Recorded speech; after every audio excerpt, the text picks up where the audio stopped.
What's up, everybody? We're kind of later today, right, Magic? We're gonna go to your track, Del Mar.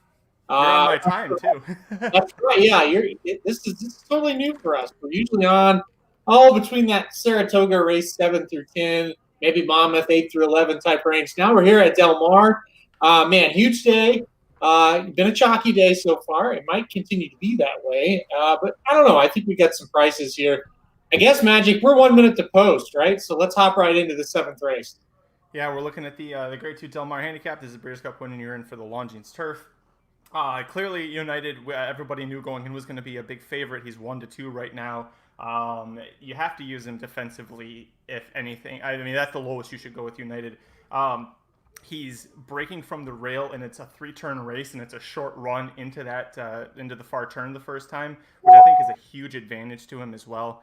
I ended up for contest purposes. I used the 7 Red King. He's 5-1, so he's still getting some steam. This is a horse that has really, he's 6 years old, but he's just now this year found his best strides. And, he's by English Channel out of an AP Indy mare, so the distance should be no problem. He won the mount of 3/4 San Juan Capistrano last out. And Umberto Rispoli, you want a fun stat for him on the turf, whereas I just lost it. He is, shoot, of course my phone goes on. He's 5 for 13 right now on a 5 for 13 run at Del Mar. So I've got to use him, and Phil D'Amato's a fantastic trainer, especially going long on the turf. What are your thoughts as we about to go in the gate? Yeah, you and I really talked over this race a lot, and I was kind of the same thing. You kind of made a joke right when you wrote the recap. You go, okay, here you go. You're going to use the one on top, and then the 7 and 10 in the multi races. I made a joke. I was like, you're going to laugh when it comes up, and that's exactly what I used. But that's exactly what I did. I'm with you on Red King. I mean, I look back at the scores. Don't look too far back in the past performances. You're not going to like him, but last time out, he was something really good. And then Originaire. I really think Originaire at 11-1 is tremendous value. I don't think this horse should be anywhere close to 11-1. I played the 1, 7, and 10. I kind of the 6 Proud Pedro at 17-1. I kind of like that a little bit too. Listen, United's way over bet at 1-2.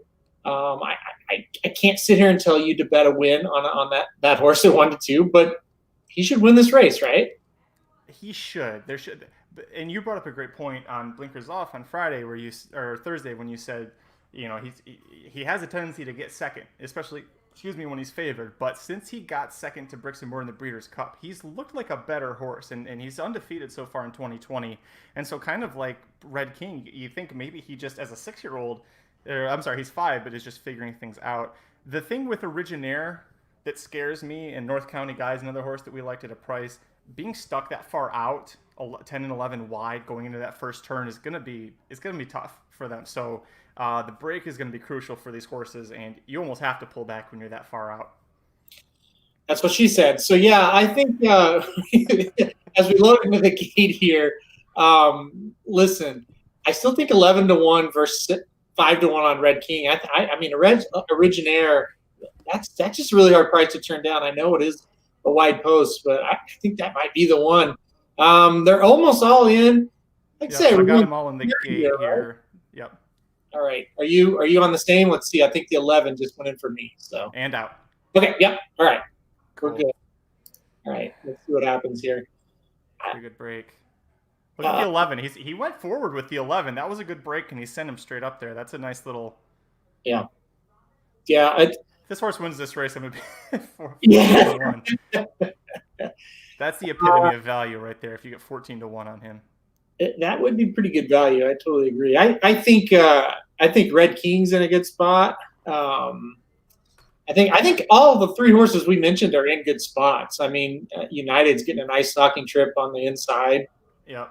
I can't. 25. They're going to go really slow with these, especially with that turn being so quickly right there. You'd expect this to be slow. Yeah.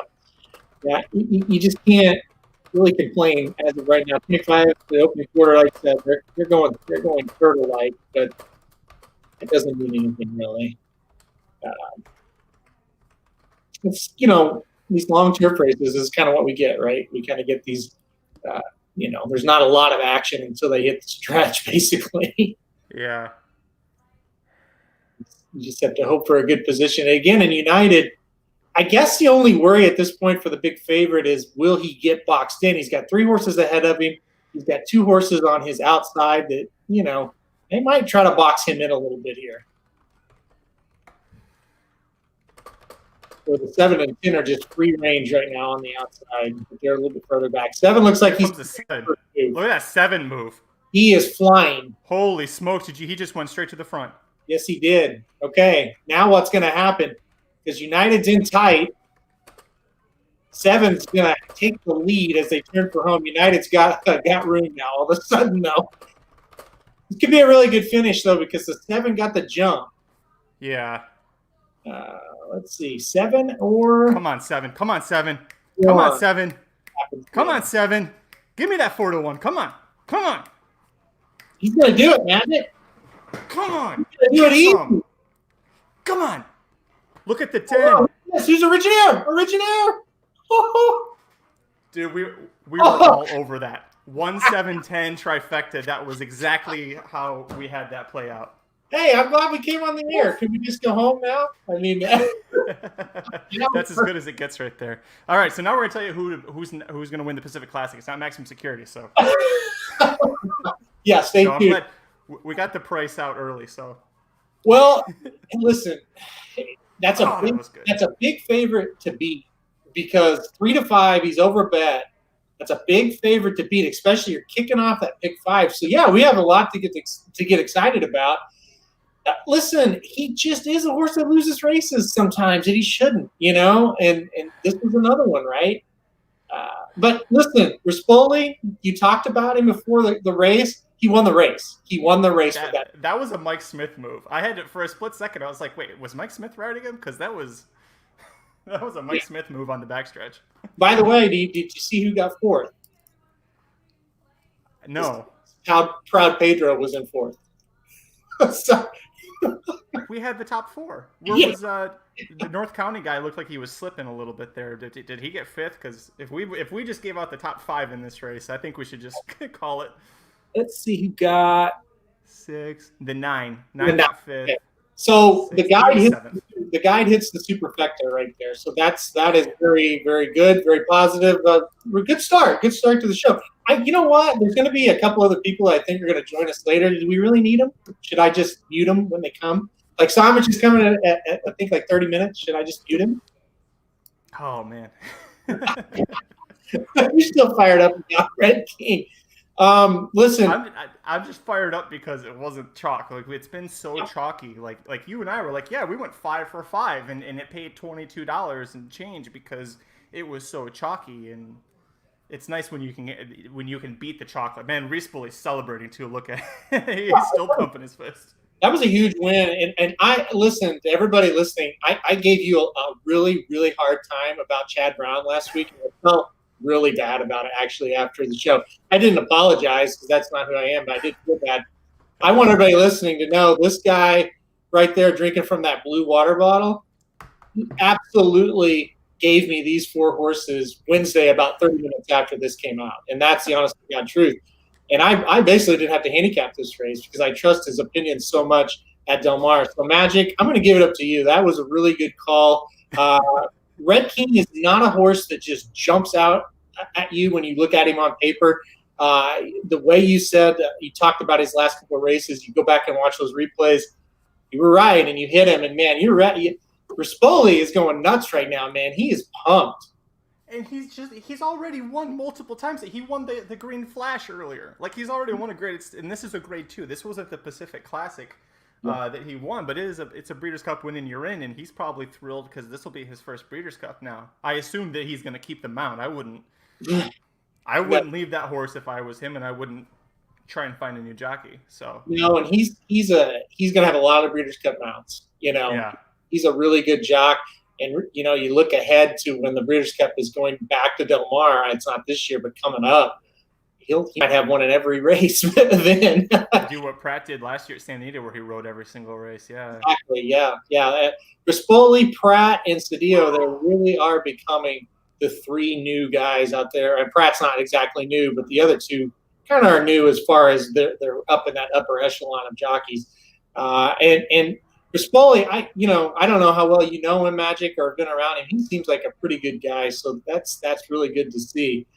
Let's see. Trifecta was 33.65 for 50 cents, and the 10-cent super paid 26.54. So pretty good payouts if you had it there. Even the exacta for 12.20. That's not bad. Yeah, I mean, if we're considering it's a 3 to 5, and I lost the odds, but I think Red King was probably second or third choice at worst.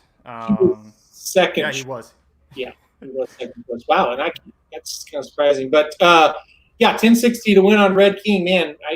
The only thing we messed up on, we should have just put him to win too, right? I don't know. Maybe you had him to win. I didn't, but it's a good to hit some of the underneath stuff there. Good way to kick off the show. Now's a big one, right, Magic? Because we're gonna have to lean on your knowledge in this 8th race, because you are the Del Mar local, and this is definitely a local type race. I'm trying to see I'm trying to find the notes I sent you about that race, because I wanted to say it was D'Amato's. Is this the race that I told you D'Amato's won way too many times that you would think? Right. Yeah. Listen, I can't find it. Anyways, that was great. I think this race could produce a price. Extra Hope is a horse I'm a little skeptical of here. And wow, as the first jump, the 3 is taking all the money, which was my second. Who's riding him? Yeah, so slowly is taking that blind money, I guess, right off the bat. I was interested, and this is the local Calbred that I threw in there into the mix. That down to 5 to 1 right now. I don't like that so much, but maybe those odds have flop up. But take the 101. I thought that was a horse, especially in a race where I just didn't really know about the favorite. I was a little skeptical. So what's your thoughts on him? Well, he's going to be happy that he's not facing Galilean. That's for sure. Galilean's in the Del Mar mile tomorrow, so he doesn't have to face Galilean to beat him in the last 2. He's come out of some good California bred stakes races that were on, one on the dirt, one on turf. He's a frustrating horse for me, because when he won his back in May, he was facing Tiz the Magician, and I don't usually like to play Brian Coroner off of a layoff that often. So I was trying to beat him there. He beat me.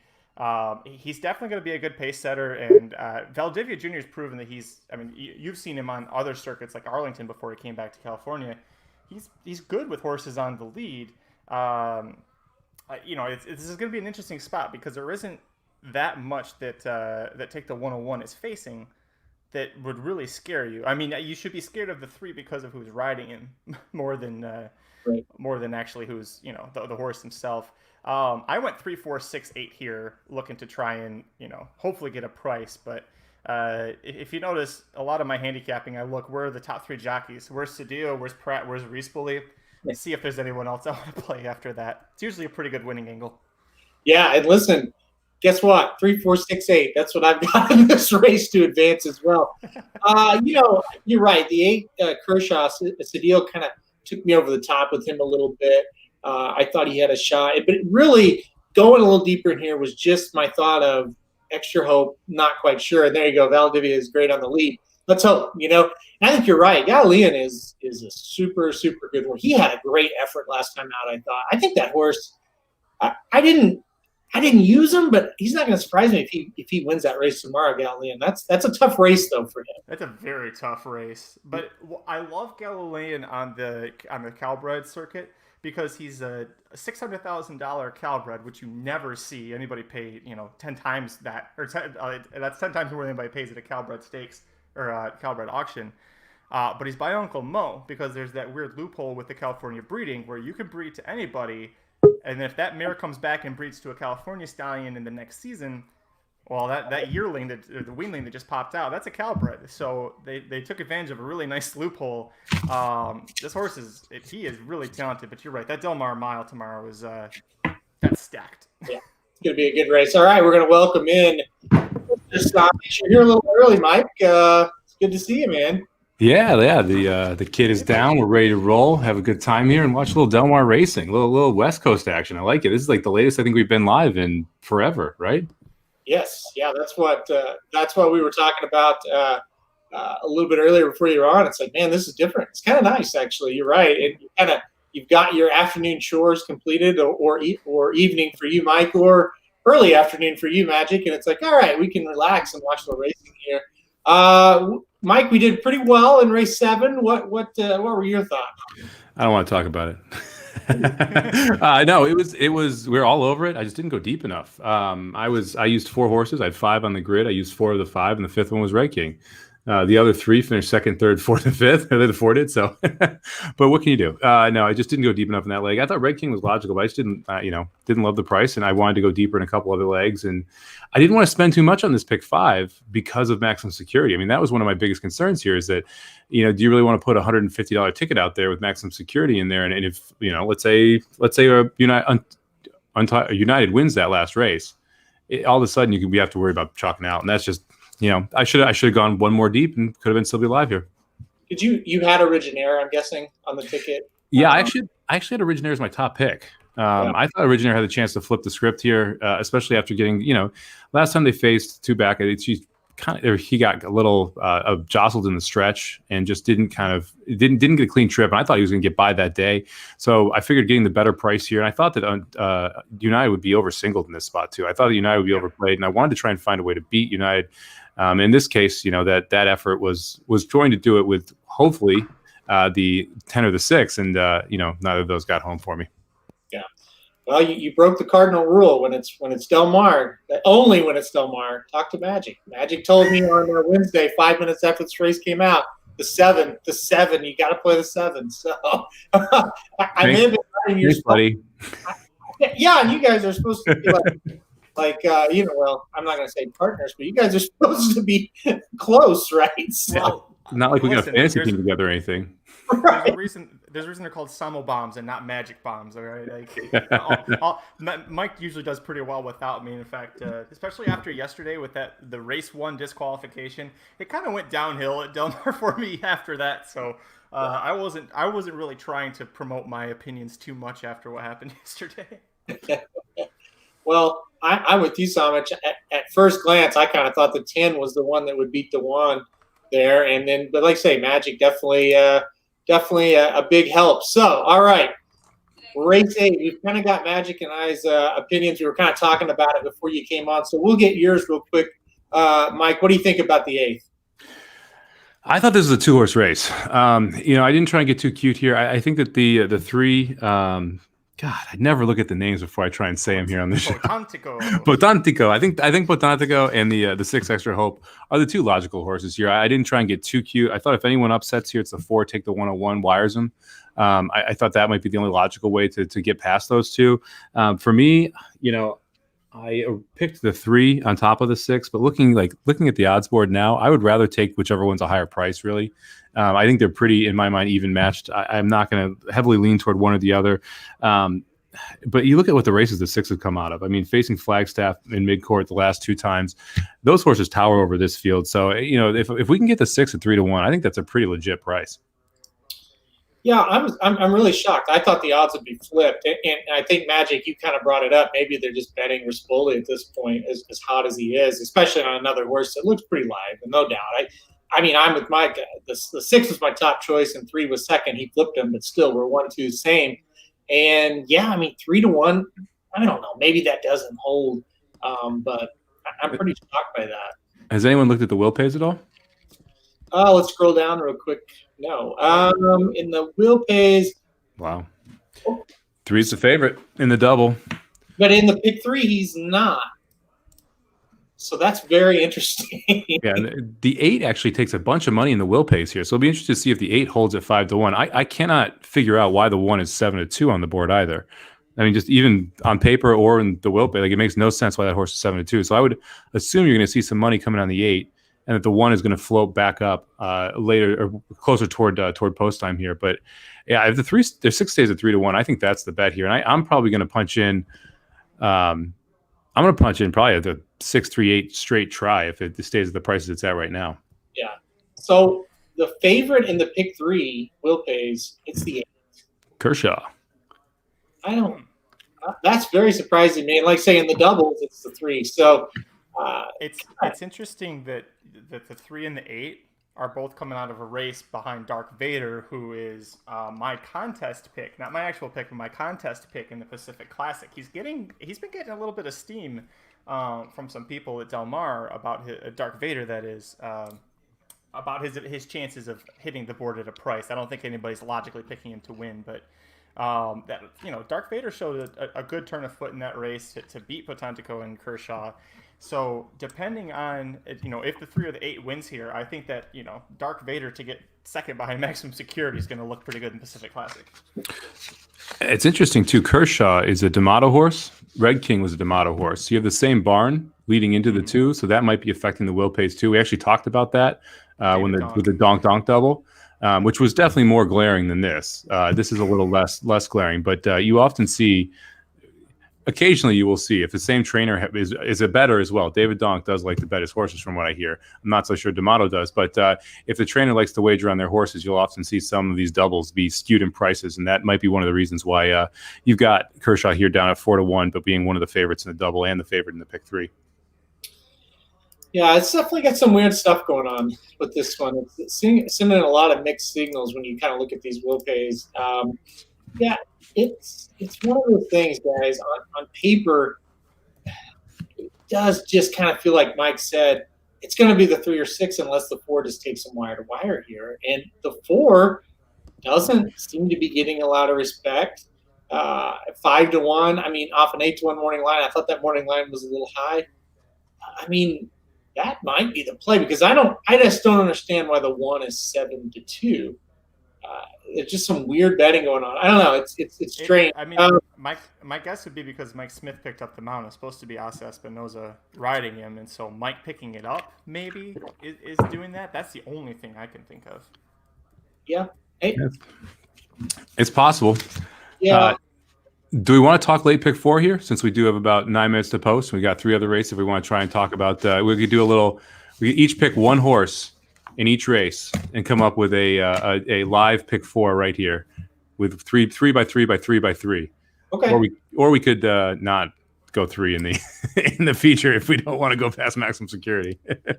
Well, let's do a caveman. Let's do a caveman pick 4, 3 by 3 by 3 by 3. All right. We're golden. So. I like it. All right. I just heard of that term for the first time yesterday when someone asked me about that on Twitter. I was like, "What the hell is a caveman ticket?" Really?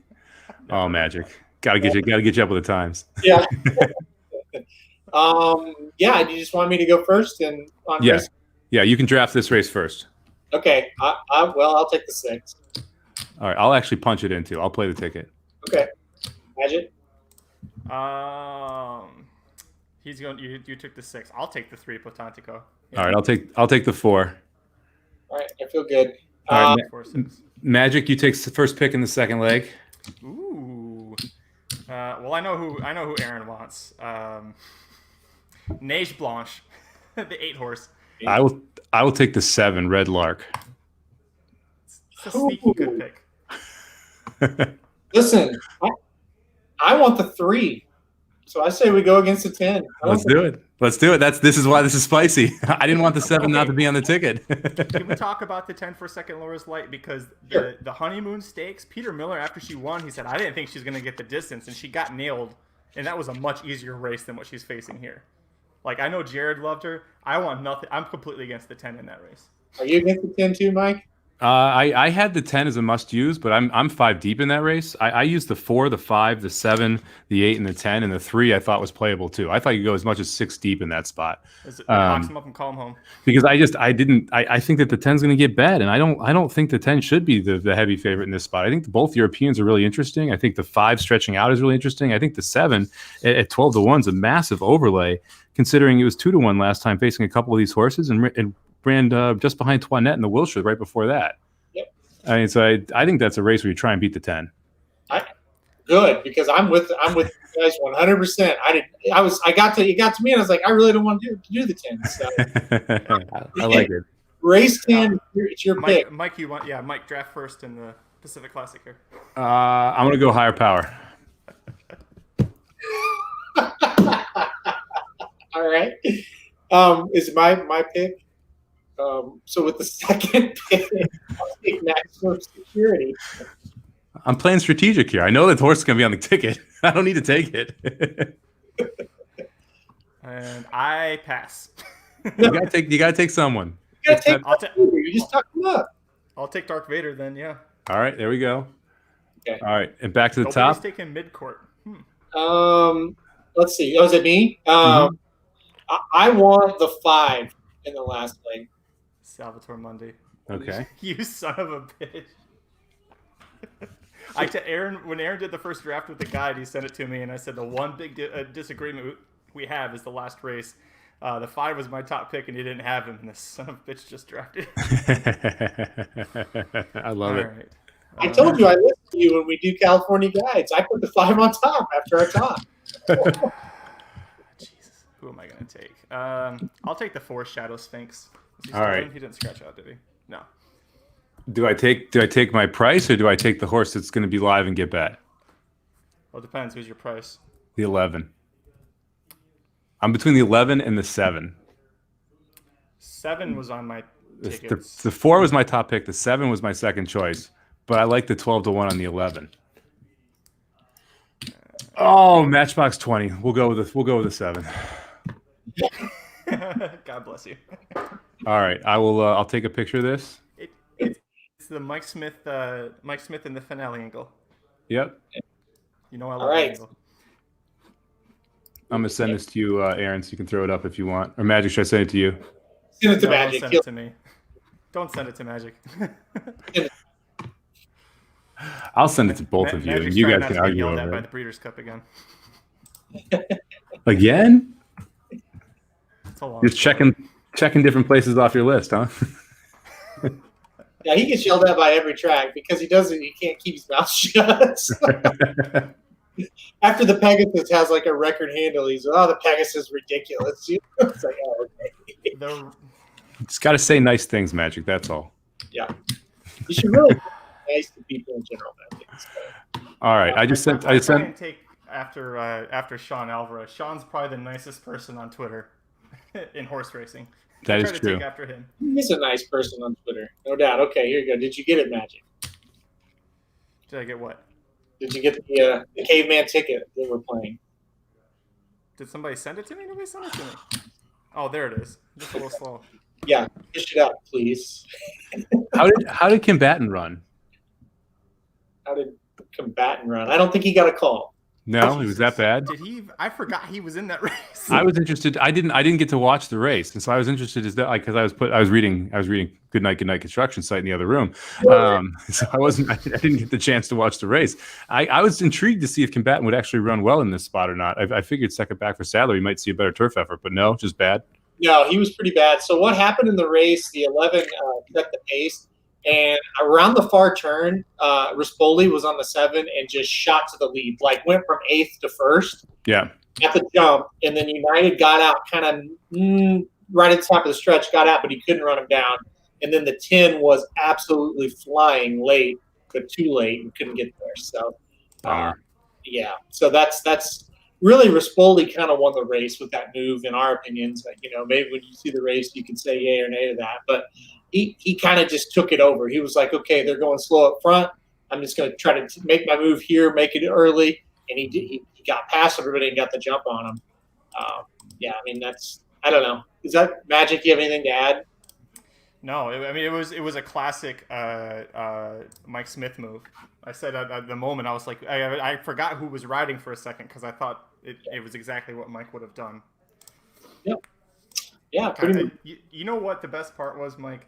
Afterwards, for like 10 minutes, Rispoli was you thought that he just won the Breeders' Cup. The way he was celebrating that win. It was really cool to watch because he's a really genuinely nice guy, like on the horses. So, yeah, he was just, I mean, he was like in the winner's circle. He's circling. He's pounding his fist like this.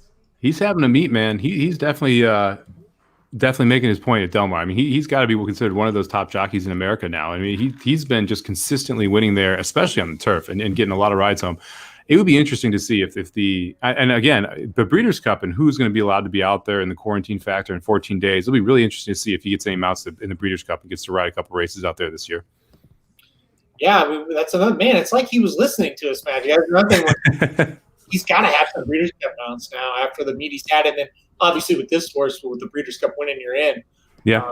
He's a good young jockey, man. He really is. And, there's definitely a little bit of an opportunity out there in the West Coast right now. The Colony is not extremely strong, but still, you've got to be good to take advantage of opportunities like that. And, it's there's no shame in winning at races at Del Mar and Santa Anita, right? So, nope. He's done a good job.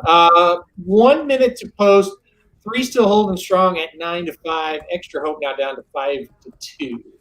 So, what do you think, guys? I mean, it's hard. Mike, I guess I'll kick it to you. Extra Hope still kind of the win bet for you here, even at 5-2. Yeah, I think so. I mean, Baffert's numbers coming off, or I'm sorry, Mandella's numbers coming off 180 plus day layoff definitely are cause for concern here. But first out as a 4-year-old, this is a spot when they're coming back at this level, you kind of expect this horse to really fire.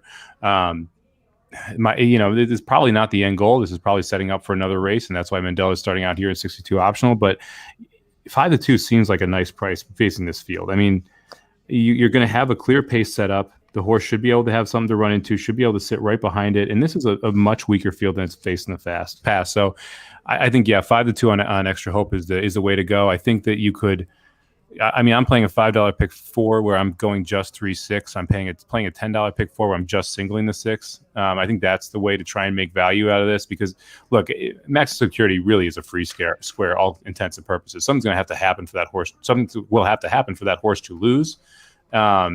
So you got to try and take stand somewhere else. I think this is a race where you can try and take a stand. Even if your opinion is the 3, it's worthwhile taking a stand in this race and picking one or the other if you are going to try and really press an opinion. I don't know if you guys remember, Aaron, you probably just your Oaklawn guy, but Extra Hope last year was actually in the winter and spring. He was considered one of Mandella's best, Triple Crown candidates, which is, this was before Omaha Beach became who he was, but. They had pretty high hopes for him, and then he got hurt and needed a bunch of time off. But if you even look who he was facing, in his last 2 starts in 2019, he was facing Flagstaff and Roadster sprinting, which wasn't what he wanted to do, and then he ran into Midcourt going 1 1/8, and that was possibly Midcourt's best career race when he won the Native Divers. So he's been facing great company. If you go off of bat class, I don't think there's anybody that can match up to Extra Hope. You just have to be ready to swallow a price when 2 legs later you're going to take the biggest price swallow you've ever had. So, listen, I think we're getting Higher Power home now that he's on our ticket. I'm really confident him or Dark Vader, right? So, do you guys hate Higher Power? I've hated Higher Power from the moment I saw him, and I saw him in the Donnie Cave on Hemelblum barn like 4 or 5 years ago. I hated him. He was a jerk then. He's always been a jerk. He always will be a jerk. Listen, I picked him to win the Pacific Classic last year, so great pick. Yeah, I didn't pick him this year. I made a bunch of every time that he would run, I'd make excuses for him. I'm sick of making excuses. I just don't think he's that good. That Pacific Classic last year was a bad field of like 10, 11 horses. Yeah, I picked him not because I thought he was the best horse in the race or anything like that, but to me, he at least has a race you can point to and say that will win this race.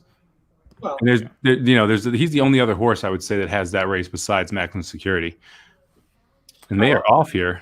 Yeah, Take the 101's got the lead in the turn here. That's what we expected. I was worried a little bit that the horse Ricky Gonzalez is on, that he might try and push him to go to the front, but he didn't. Ford got bet down to 3-1 too as well. Wow. I feel like people just didn't know who to bet here at all. Well, your second choice is the 8. Wow, that's amazing to me. I don't get it. I mean, Kershaw is a great underneath play. I just don't know if I don't know how often I've ever played him to win.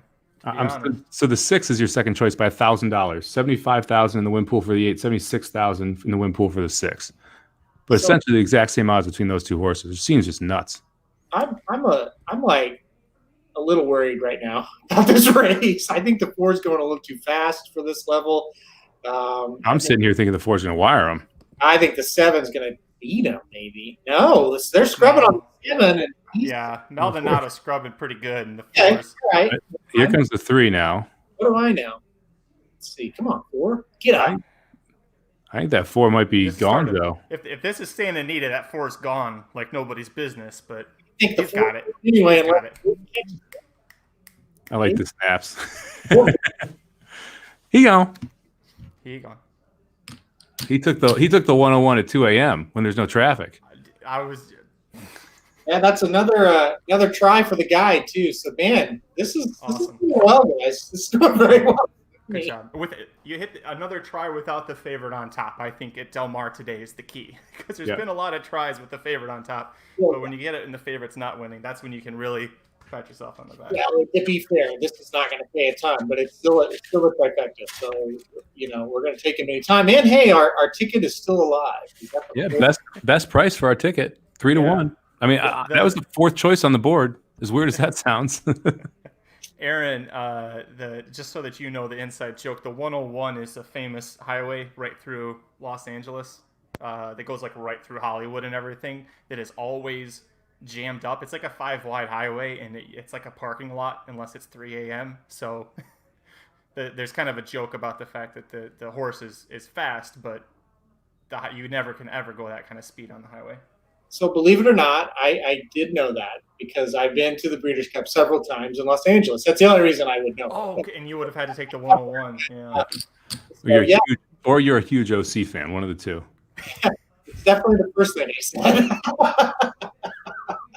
No, I have heard of it though, yeah, we talked about him a little bit. That was a good one to get home there, guys. So, quick question: since we talked about it before the race started, Galilean looked really good beating him his last two starts. Mm-hmm. Do you bump up Galilean a little bit because of this? In the Del Mar mile? yes. I'll let you go first, Aaron. What do you think? Yes, I do. But I kind of had him high anyway. I don't think this kind of throws him over the top. Different conditions of today's race versus what they were in. But yeah, I mean, it doesn't.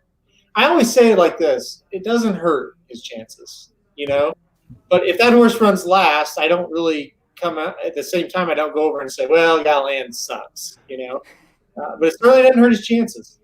Yeah, I don't think it makes any difference. I think this was a pace dependent win. Before it got to go do whatever it wanted on the front and was able to wire them. So for me, that makes the difference. So I'm not going to upgrade or downgrade any horses in previous races of his because this race was to me won in the first half mile when he didn't get any pressure. See, and I thought he was going too fast because I think he's kind of a mule. Well, he did just go a mile in 1:37. I mean, that's not exactly a world beater time here. Like they kind of crawled on the way home. That's his slowest mile ever. 23 and 3. I was like, no, he won't do it. So I feel good. I feel good that he did do it. It's like the Rockets are down. The Rockets. Oh my gosh, I got to turn that. OKC's up 104-103 with 13 seconds left. Okay, going back to that now. Go. Here's something I never said before. I'm rooting for OKC in this series. I love this series. You can make so much money on the Rockets. I've been betting Rockets first half every game. It's been awesome. OKC has absolutely less than a 0% shot to win the series. I agree. They are so outmanned. OKC has had a season for the ages for them. For them to even make the playoffs is incredible, and let alone be the 4th seed. So and you're an OKC fan, aren't you? Huge, yes. Yeah. And I'm just beyond thrilled that they're in it, and I think they have no shot. And even if they win this game, they're not going to win. So. Well, Houston, like the small ball lineup, no one like their defense is actually pretty good. That's the crazy part about it because they switch, but they're all a little feisty, and they're able to get in front of you. They swat at the ball. They have some reach. Like their defense is sneaky good, and people kind of just assume they're bad at defense because they're all short. The rebounding they suck at, but their defense is actually pretty good. Yeah. Well, and I think the Rockets are just a really bad matchup for the Thunder when they go small. A team that's going to beat the Rockets is going to have that inside game, and the Thunder they've got decent inside defenders, but they don't have any scoring inside. And that's going to go on about basketball. That's why they can't. What about the Blues? Yeah, it was embarrassing. Yeah, it was. Did the bubble happen? The bubble never happened. They never started playing hockey again, right? That's what I'm going to go with. You're talking to a Red Wings fan. They never no. Yeah, no, it was disappointing. It was not the effort that I think either of us wanted to see, and yeah, that's pretty much it. I will say this though: if the NHL is going to keep playing us play at 9:30 on the Eastern or 9:30 at night on the East Coast, it's probably a good thing we went out in the first round because I was starting to fade a little bit. It was getting rough staying up 5 times a week for those games. Yeah, I'm kind of with you there. I would wake up in a daze. Yeah, it's just, Win close games. This is where the three guard. Hi. My Hulu here. Okay. Thank you. All right. All On to this race, we all want to fade the 10. Yeah, so let's go to the 9th race, guys. Let's take it there. Okay, let's start with the 10. Magic, go ahead. You start. Why are you fading the 10? Well, this is, I've got a great track record from jockeys and trainers telling me things recently. But after she won that race at a mile and an eighth, Peter Miller said that he wasn't sure she could handle a mile and an eighth going in, and that afterwards he said, yeah, but mile and an eighth really isn't going to be her distance ultimately. And if this was a smaller field, or if you didn't have horses like, if they're basically if the 3 and the 3 and the 8, if they weren't in here, I could make a stronger case, maybe use her defensively, but I think there are too many talented horses that are going to love going at a mile and an eighth that I don't want a horse where I have that question, especially when that horse is 8-5 trading. So it's great connections, strong connections, and a very talented horse, but I can't. I'm playing against because I hate that price. All right, Tom, what do you think? Yeah, I mean, for me, it's a combination of the price and the fact that, like, you have a deep field here. You have multiple horses that run numbers similar to Laura's Light. And the pace setup, two backs especially, where she was able to win the Honeymoon was kind of ridiculous. You had Parkour absolutely ran off and kind of set up in that spot where she got a catbird seat and was really setting the pace and being able to easily beat everybody else.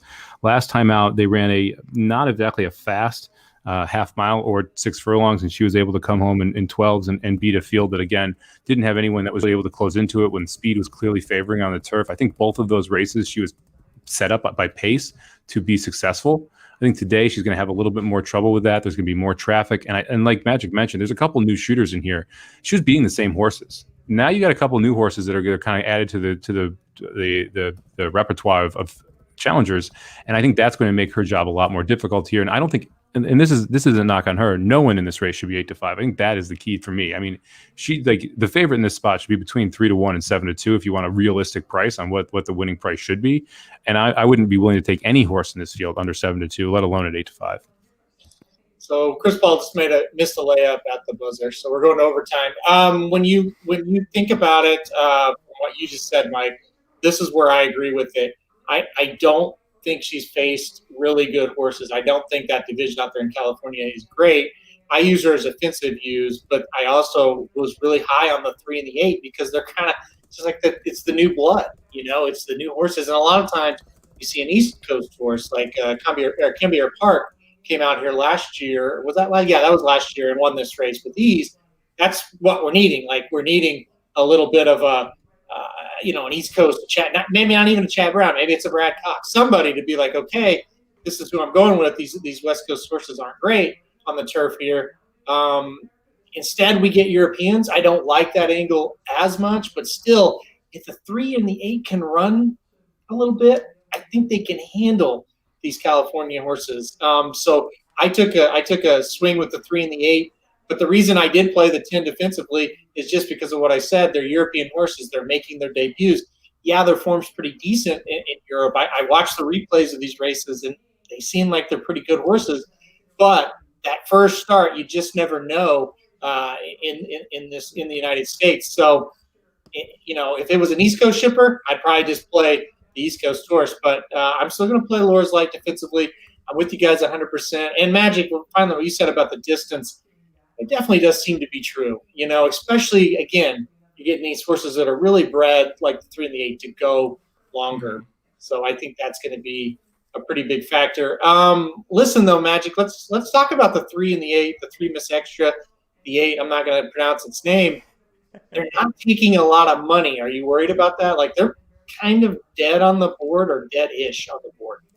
I'm not worried. It's I love both of their trainers and I love both of their jockeys. These are the 2 best turf jockeys in California, 2 of the best in the country, no matter where you're at. So I'm not worried about that. Honestly, the only thing I'm worried about is I took the 8 over the 3 in my contest, and the guy I'm playing and I'm behind by like $2 has the 3. So if the 3 wins and 8 gets second, I'm going to be mad. But I'm not worried about either one of these. The 8-horse Neige Blanche, one of my favorite angles to play is when Leonard Powell and Flavien Prat get together. Leonard Powell is one of those guys who aims for the Del Mar meet. He does pretty good at Santa Anita and Los Al, but he tries to get his horses ready for Del Mar.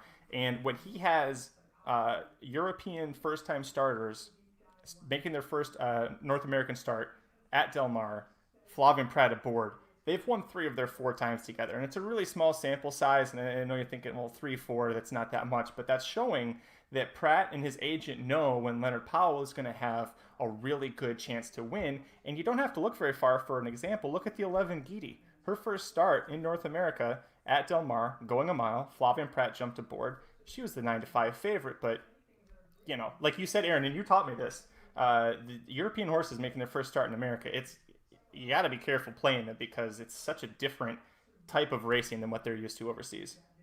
Yeah, you got to be careful singling them or playing short with them. Yeah. For sure. Yeah. Mike, would you agree with that? Or?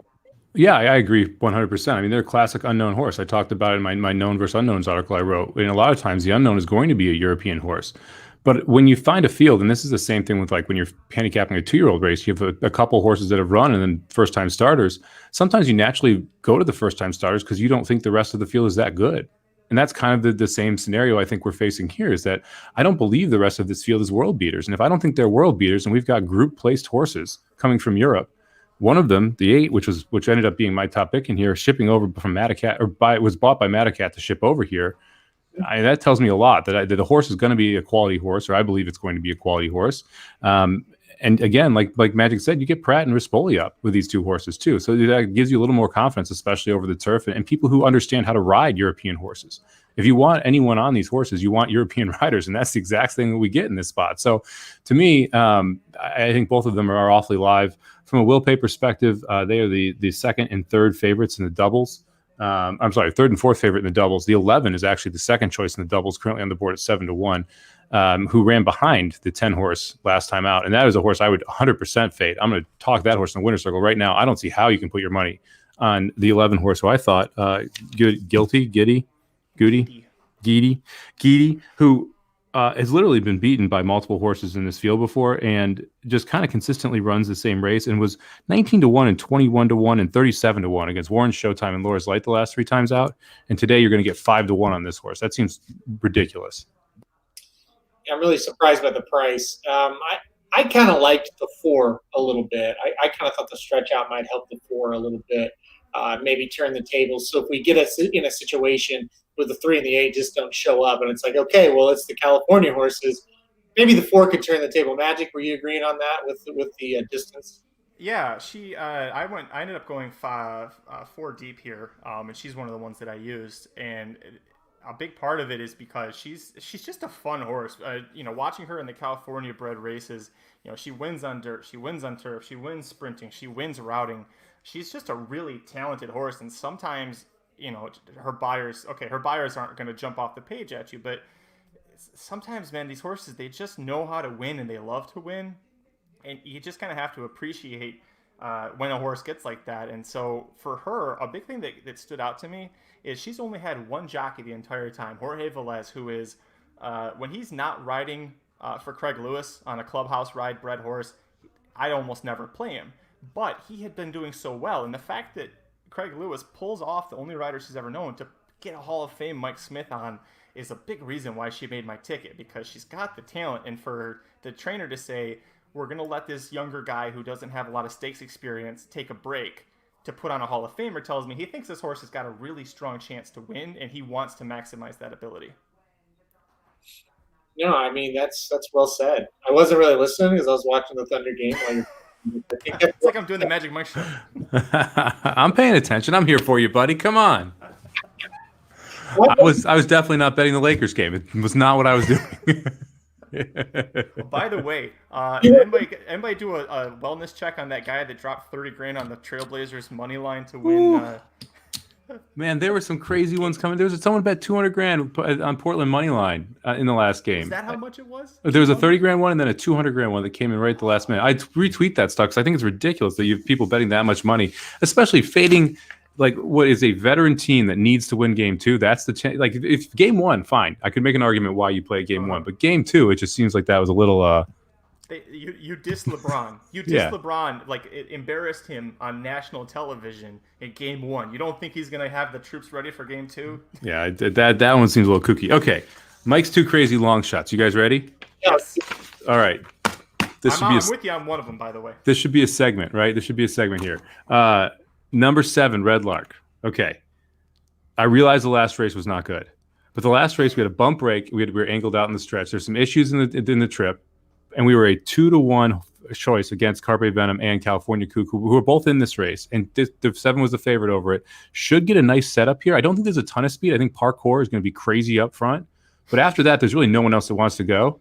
Parkour, by the way, great name before he just loose on the lead horse.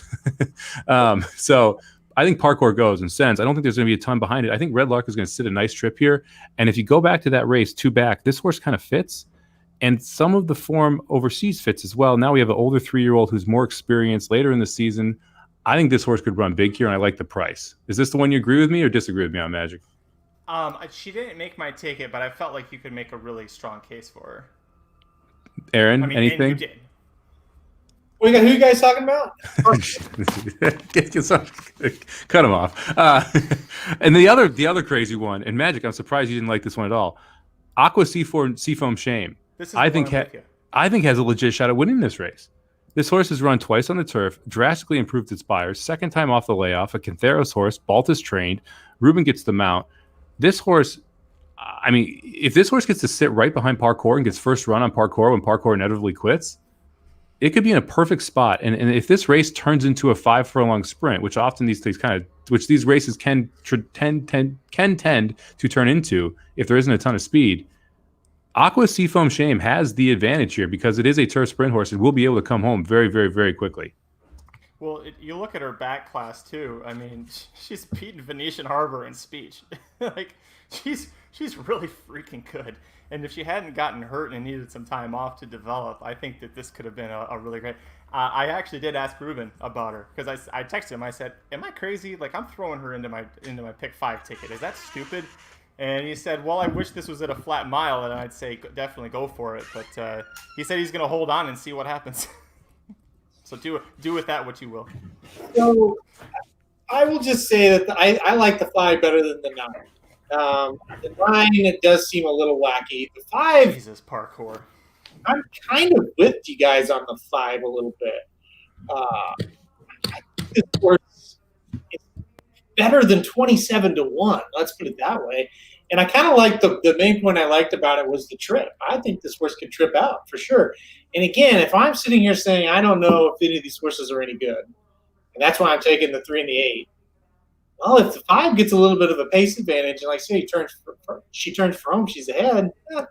There's worse bets you can make at that point. So I by the way, guys, whoever is this guy, Belafina Bloodpack, that's my favorite name ever. That is so funny.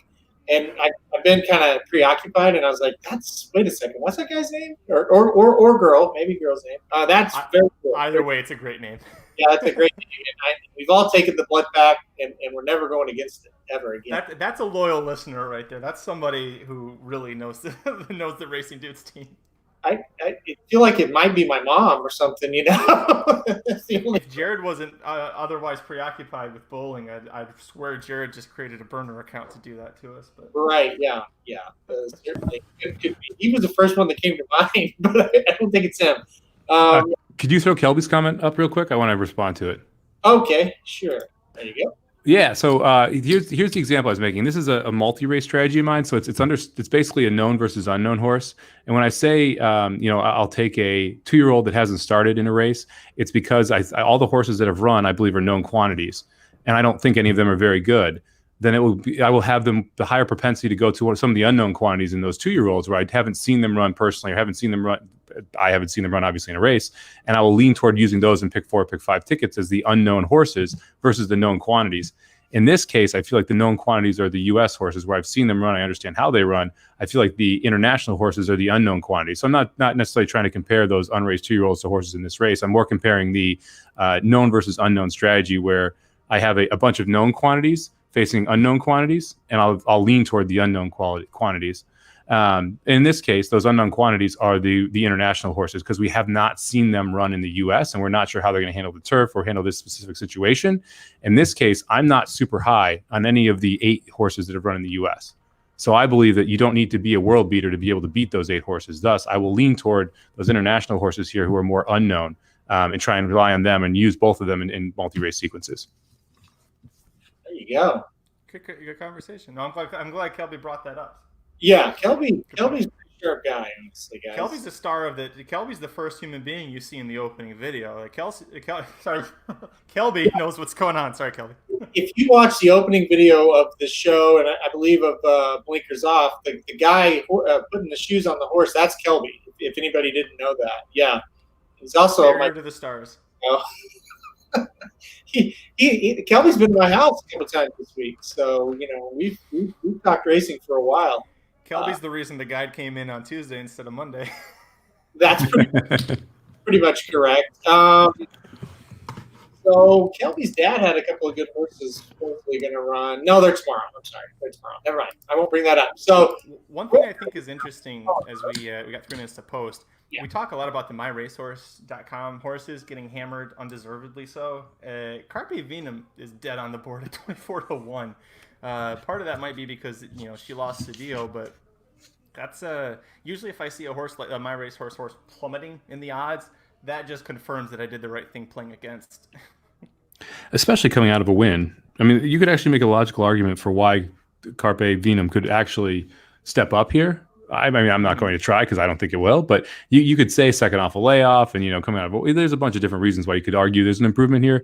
But yeah, losing Cedillo and the fact that this horse is ice cold on the board definitely it even kind of makes me take a step back on Red Lark, not making me love the 7, but that the 1 is this dead on the board. The 1 and the 2 are the 2 horses out of that race that beat the 7.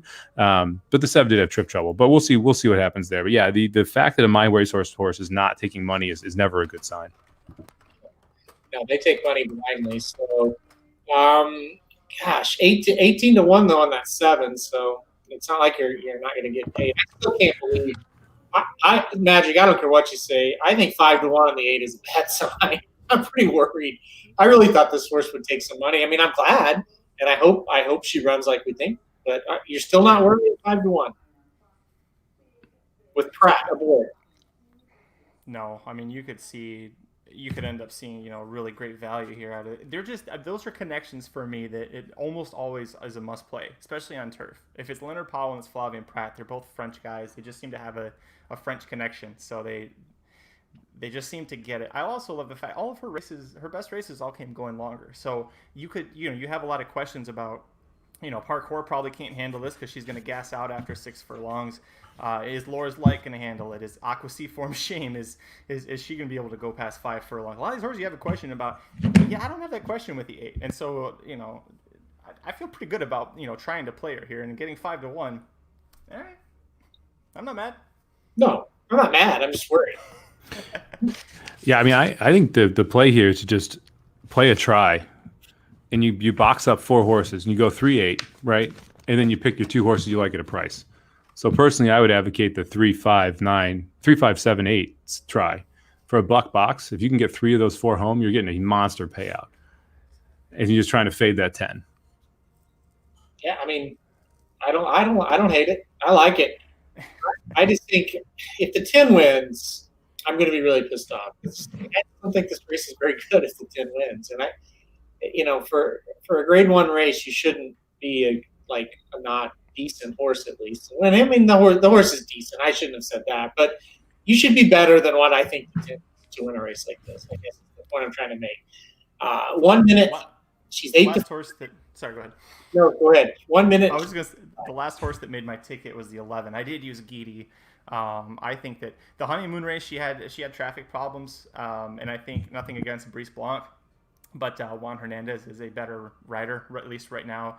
And she's getting back to a mile and an eighth, and she's bred to handle distance. And like the 8 horse, Leonard Powell was good at training turf horses to handle distance. I think that's part of being from France, where they tend to run really long turf races.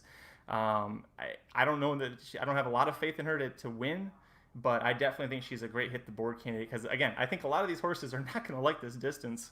and especially for playing underneath for an exacted trifecta under, I'd love to use 11 Geedy. She's getting steam too, 5-1 off an 8-1 morning line. So I'm not the only one who likes her a little bit. I was kind of with Mike. I don't like her 5-1. I don't know why she's 5-1, and maybe it's just they think the distance is going to be the difference maker. But I don't like her 5-1. It's interesting. I mean, really, no one is taking money. That's another reason why I'm not as concerned about the 8 staying right around the even morning line. Laura's Light down from 3-1 to 8-5. Outside of that, no one's really getting bet. I mean, Warren Showtime 6-1 to 5-1, Miss Extras 92 to 7-2, and Geedy 8-1 to 5-1. But outside of that, no one's gone down in odds, and no one's made a big jump. So you don't have any big movers, and pretty much everyone's sitting right around. I mean, you got to give. This is one of those times where people were joking the two things you don't want to be, or a steward or a morning line's odd maker. Kind of give credit to the morning line odds maker here. I mean, pretty darn good job with everybody sitting right around their exact price, except for Laura's Light, who went down a little bit, and all the long shots that floated up a little bit. Glad you said that, because John's a very good friend of Magic and ours. So that's a good shout out to John. Yeah, he did a damn good job in this race. And this is a tough race to make the morning line for, too. Definitely. I agree. All right. This is his first time doing the morning line at Del Mar, too. I thought John's done a really, really great job of it so far this meet. I don't know that he did such a good job in the next race. I think he should have made that horse 1-5 maximum security. But I'm positive that you nailed it on Blinkers Off as to why he wasn't 1-5. Because knowing John, he's not an idiot. So I think they made it too. Yeah. But before the San Diego got delayed a week, I asked him what the odds were going to be, and he said he was 2-5, and he made him even money in the program. If John wanted to go 2-5 and he was even money, somebody told him you can't do 2-5. Yep, I think you're right. All right, they're off. Is that the 5? It's Ruben? Ruben, all right, call it. There you call go. It right now. 30-1 on the front.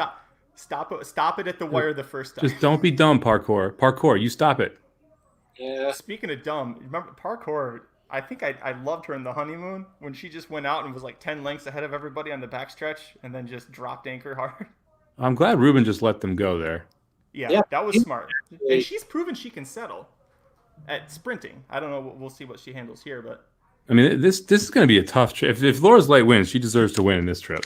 I agree. Because if she's able to go, now she's going to essentially try and take them, not necessarily wire to wire, but lead the entire last mile with some type of pressure. Although I'm surprised Parkour is putting more pressure out here. But she's ran a sub 24 second quarter in a 1.25 mile race, or 1.8 mile race. That's going to be tough. I mean, if she wins, she deserves to win this race. Our Euros are in a good spot. They're kind of starting to move up. 3's gonna. Well, actually, 3 looks like she might get boxed in a little bit there. Ruben's starting to back up on the 5. Yep. Yeah, 5's out of it. Warren Showtime's in a good spot, and the 7 is in the clear, about 4 wide. Somebody go after Laura's Light. Don't let her go gate to wire out here. Come on, 7. Have it. Have it in the tank, buddy. Come on, go get her. Run. All right, go get her. It's not going to be the 10. That's my big thing. We beat the 10. I'm happy with that. Go get her, 7.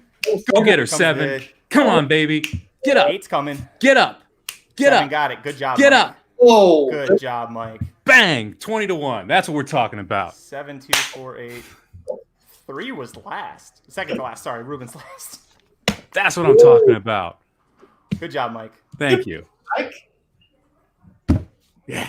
Very good. See, again, they're called Samo bombs, not magic bombs. Very good pick. Got the trip, too. I love it. Can we go ahead and go all in the last somehow now? Yeah. Single maximum security and go all. Let's just do that now. If maximum security doesn't win the Pacific Classic, this is going to be a ridiculous pick 4. We got coverage. We got coverage in that race now. Now for not security.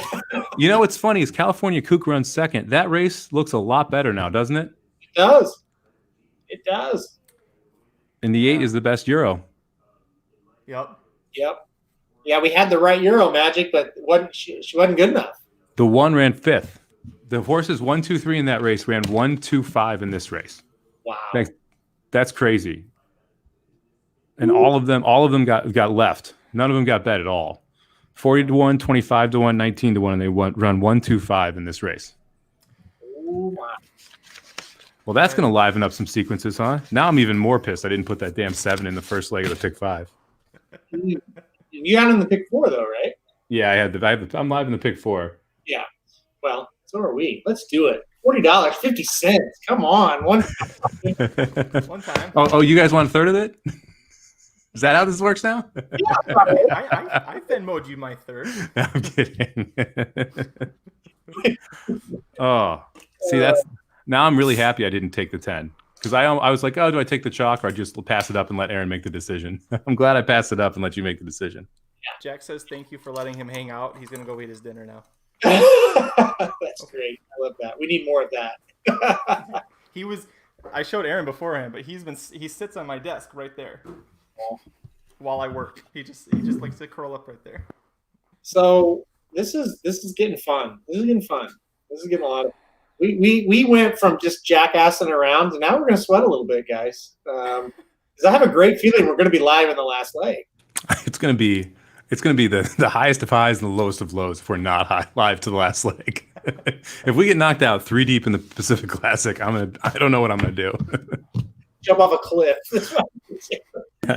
My screen will just go dark. See you Monday, right, Magic? Yeah. That'll make 2 of us. I'm out. That is a $293 double, folks. Man, good job. I didn't have when you were talking about it, I said that I don't hate the pick. I just couldn't use her, but you stuck to it, man. You've played her on a previous sequence that we covered because I remember you talk. It might have been the honeymoon. Yeah, you talked her up a lot. Yep, I've liked this horse for a while, and like I said, she just didn't get the trip last time, and she was like, I look at this a lot when I'm handicapping. Is I look back at horses who got bad trips but were favorites in the race, and then are coming back and they're still stepping up in class. The fact that the trainer wanted to bring this horse up in class after performing like it did, it kind of instills that confidence in me from a gambling perspective. Where I like the fact that it took money, and then I like the fact that the trainer is moving it up off a bad effort. Well, what looks like a bad effort on paper, but really was more trouble. To me, is a good reason to try and get to a horse like this, and it pays when it pays off. It can pay off, so it's nice to get that 20-1 home. Congrats to Drayden Van Dyke too. He's actually he's been suspended for the last 2 weeks. And this is in California. They let you ride stakes races specifically if it's a minor suspension. So he literally just came out here for Red Lark. So good job, Drayden. Good job by you, buddy. I actually had that 7 on a $5 ticket on the Samo Bombs too. Oh, I had 3-6 in the first leg. I had 7, 8, 10 in my second leg on my $5 ticket. That would have been a nice one to keep going. Oh, well, people would be having heart attacks right now. That was a great pick. That was a really great pick. So far, Magic, you've had a really great pick. Thomas has had a really great pick. So you took Maximum Security here? Yeah. So, I think it's gonna roll, man. Yeah. Somebody had to take him, right? So I'll be right back. I need a refill. You want to talk about hot? It's been over 100 degrees out here for the last month, so I'll be right back. And here's the key now about getting away from Maximum Security. The will pays for 50-cent pick 3 to the 8 or to the 5 is $81. Mm-hmm. To the 2 higher power $329. To the 6 to the 1 midcourt $654, and to the 6 who's our other horse. To the 4 who's our other horse $1,322. So it's literally less than $100. Every other one is paying a minimum of $329. Wow. Well, so there's 2 ways to look at it. One, let's really hope the 2 and 4 get in, right? For sure. Let's get one of them home right now. But the other way to look at this is it's $81, you said, for the 50-cent pick 3 to Maximum Security. Yeah. That's pretty good. The pick 4 is going to be more than that. Right. That's what I'm saying. Like what you're looking, even if he wins and we get the last leg, you're still looking at a pretty decent pick 4 with a horse that is, quote unquote, a lock here. So even if you singled, you're still feeling pretty good about it. We've created value, and that's the most important thing. Created some value around shot. What did you say? Dark Vader was what for the pick 3 again? Can you say it one more time? 1,000 something? $1,300. Yeah. Wow. Yeah. To me, I mean, he is just as logical as anybody if Maximum Security doesn't win, right? Yeah. Oh, I 100% agree. Honestly, like if Maximum Security doesn't win, it could be you could hit the all button in my mind. And that you were talking about this with Jared on your show, how if you really wanted to fade him, hitting the all button is almost the most logical way to do it, because it's pretty tough to figure out who's going to be the differentiator here. I mean, I was pretty high on midcourt last time. I picked midcourt to beat Maximum Security last race, and I'm not touching midcourt this race. I thought that was his chance. I mean, you have a 6-pound weight switch, 7-pound weight switch between the two this time. Which is pretty drastic when you're looking at this distance. And so to me, I think midcourt fired a shot. But I mean, if Maximum Security doesn't win, anyone who tells you they know who's going to is crazy. That's the thing. It's like you're pretty much throwing a dart with the other 5. I mean, I wouldn't play the 3, but I could see why some people might make an argument that the 3 has a logical shot. But to me, yeah, if you're not a Maximum Security, in my mind, the next best horse, and the horse who has shown the ability to win at this level, is Higher Power, right? And I realized that Higher Power's done it once and did it against a field that wasn't great, but it was in this race at this distance over this course. And all of those reasons, the reasons why the Sama Bombs are live to 2 horses here. We're live to both the 2 and the 5. Yeah. Because I wanted to try and find some way to fade Maximum Security in case in the pick 4, the pick 5 was singled through Maximum Security. The pick 4, we had Higher Power as kind of the backup in case this race blows up. I'm 100% with you on that opinion. I put Higher Power in second as well for the exact same reasons. I mean, at this distance, I hate midcourt, so he was just a chuck, and I thought he'd be second choice. Not that it would really matter. Any win over Max Security to be good, but still, I don't like midcourt at the distance. Higher Power, he's won here, he's won at this distance, So, and as much as I really hate Higher Power, he's better than Darth Vader. That was kind of where it went for me. So yeah, I'm with you, and it's one of those things. We're going to need a crazy slip up for the 5 to lose here, but it is horse racing. Arrogant lost at Del Mar twice after winning having one of the greatest runs in the history of the game, so it can't happen. Dennis asked, how much is the double paying the Maximum Security? The $2 double is paying $100.20. So I mean, still, again, very, very good payouts. If you hit Maximum Security from what you thought it was going to be. Man, the CCP pick, this cross country pick 5 is paying $5,500 according to Michael. That's incredible, man. Wow. That's an awesome payout. I mean, that's a great bet too. If you really want to kind of have fun with just the big time stakes race, I think it was 2 races at Saratoga. It was the 4-Star Dave, and then the race right before it, the 2-year-old race that I can't believe the freaking 6th one. And and then 3 of these these Del Mar races, and obviously the last one really is what injected the value into the sequence. Having that 7 horse there was how you were able to create value. With Red Lark, you did 20-1 is the way you're going to be able to make some money, and actually propelled me up to 9th place in my tournament in the 25K guaranteed pick and pray. I had that horse too. So yeah, it just ended, unfortunately. I would have liked to have one more race and taken a shot at the top, but we'll take $700. It doesn't suck. That's great. That's very, very, very good. Yeah. Why did it end now? Is there still? Because the next race is one of the worst contest races you could ever have. Right, yeah. Okay. and then the last race at Del Mar is just kind of So, yeah, I think that's the main reason why they cut it off right there. Man, there's only 65 live pick 6 tickets too. This is going to be some crazy payouts at Del Mar. It is, yeah. And like I said, I'm almost sitting here now. Let's root for some chaos, right? Let's do it. I mean, how cool would this be if he gets beat? Let me ask you this: is there any logical way other than he doesn't show up that he loses in your mind? Like haste or he's tired or whatever. Is there any logical way he loses the race? No, I mean. It really is no. It's got to be. He's just got to not be on his A game. Is the way that he loses. He was able to stalk midcourt last time, so you can't say that he's pace dependent. You don't have anyone else who's going to press him. You have other horses that will press midcourt if he doesn't. So he's not going to be forced to do all the heavy lifting, and then someone can run by him at the end. So every tactical way that he would lose is covered.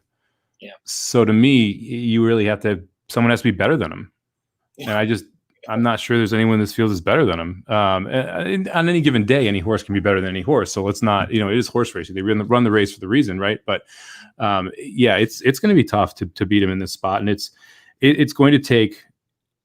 He'll need to be a little rank early and go out with midcourt, and the 2 will have to absolutely blaze, and then someone picks up the pieces. I mean, that's the way you beat him, right? Yeah. I think that, or the one race he lost that he shouldn't have, he stumbled out of the gate. So maybe something like that was happening. I think that's the two scenarios that have to happen, and I think yours makes sense because I don't know about your opinion, but my opinion with Midcourt is he's a horse that just send. You got to send him, right? I mean, I don't think he can go a mile in the quarter. So what's the best way to do it? Just get out ahead of everybody and hope nobody closes. So yeah, your scenario of they send Midcourt and then all of a sudden Maximum Security decides I don't want any part of sitting off the lead, and then we get a pace duel. Yeah, you could see him getting beat there, and then like say stumble out of the gate. Magic, I'll ask you since you were gone. Any logical case that you could make for him to lose? For Maximum Security? Yeah. Yes, Maximum Security. Falls over. Yeah. That's logically. I mean, Higher Power has the highest buyer in this race going a mile and a quarter. What was Max's? What did Max do for the Derby? Max got a 101 for the Derby. 101. Higher Power put up a 107. Yeah, but that was also at that point.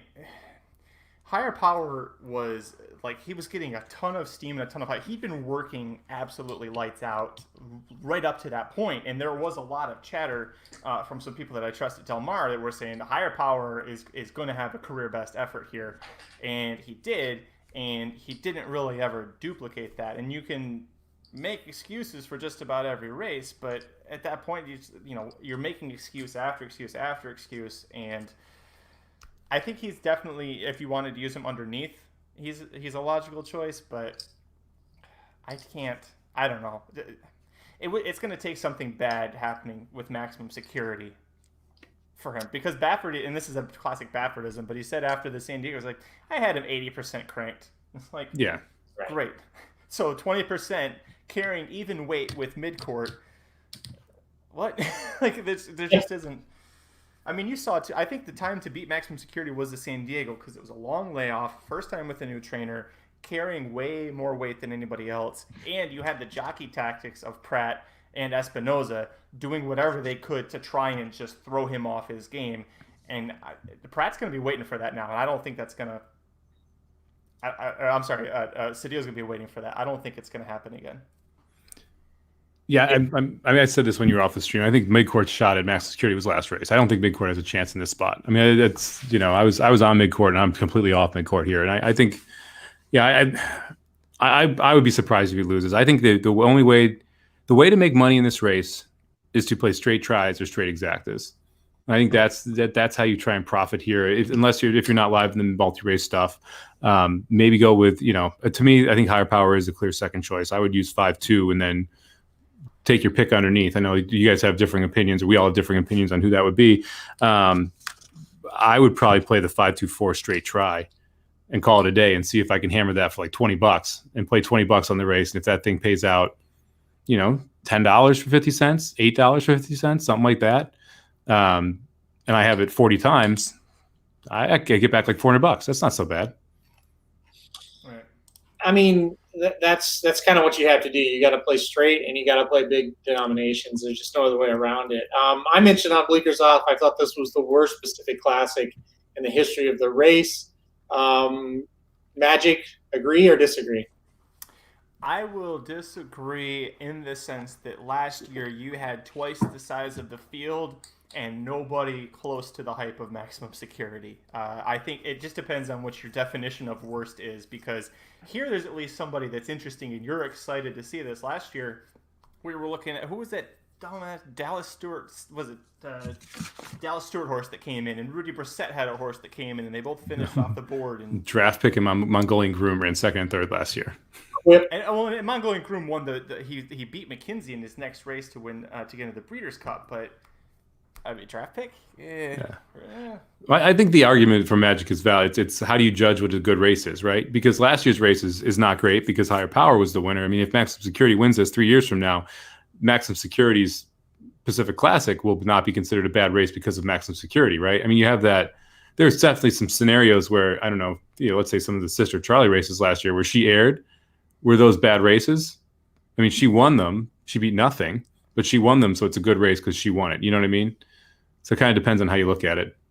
Yeah, I mean, I kind of get the logic of it for sure. I just think like take the Diana for example last year that she won. Well, she did beat Rushing Fall at least, So it's just like I hate a race like this. This is the San Diego again. Like the prep and the Pacific Classic, it's the same race, and I hate that.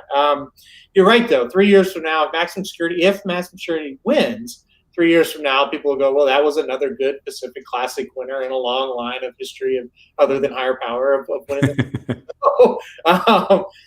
would be unreal if Higher Power becomes a back-to-back Pacific Classic winner today. That would just be amazing. I'd be happy. Right? Yeah, me too. So,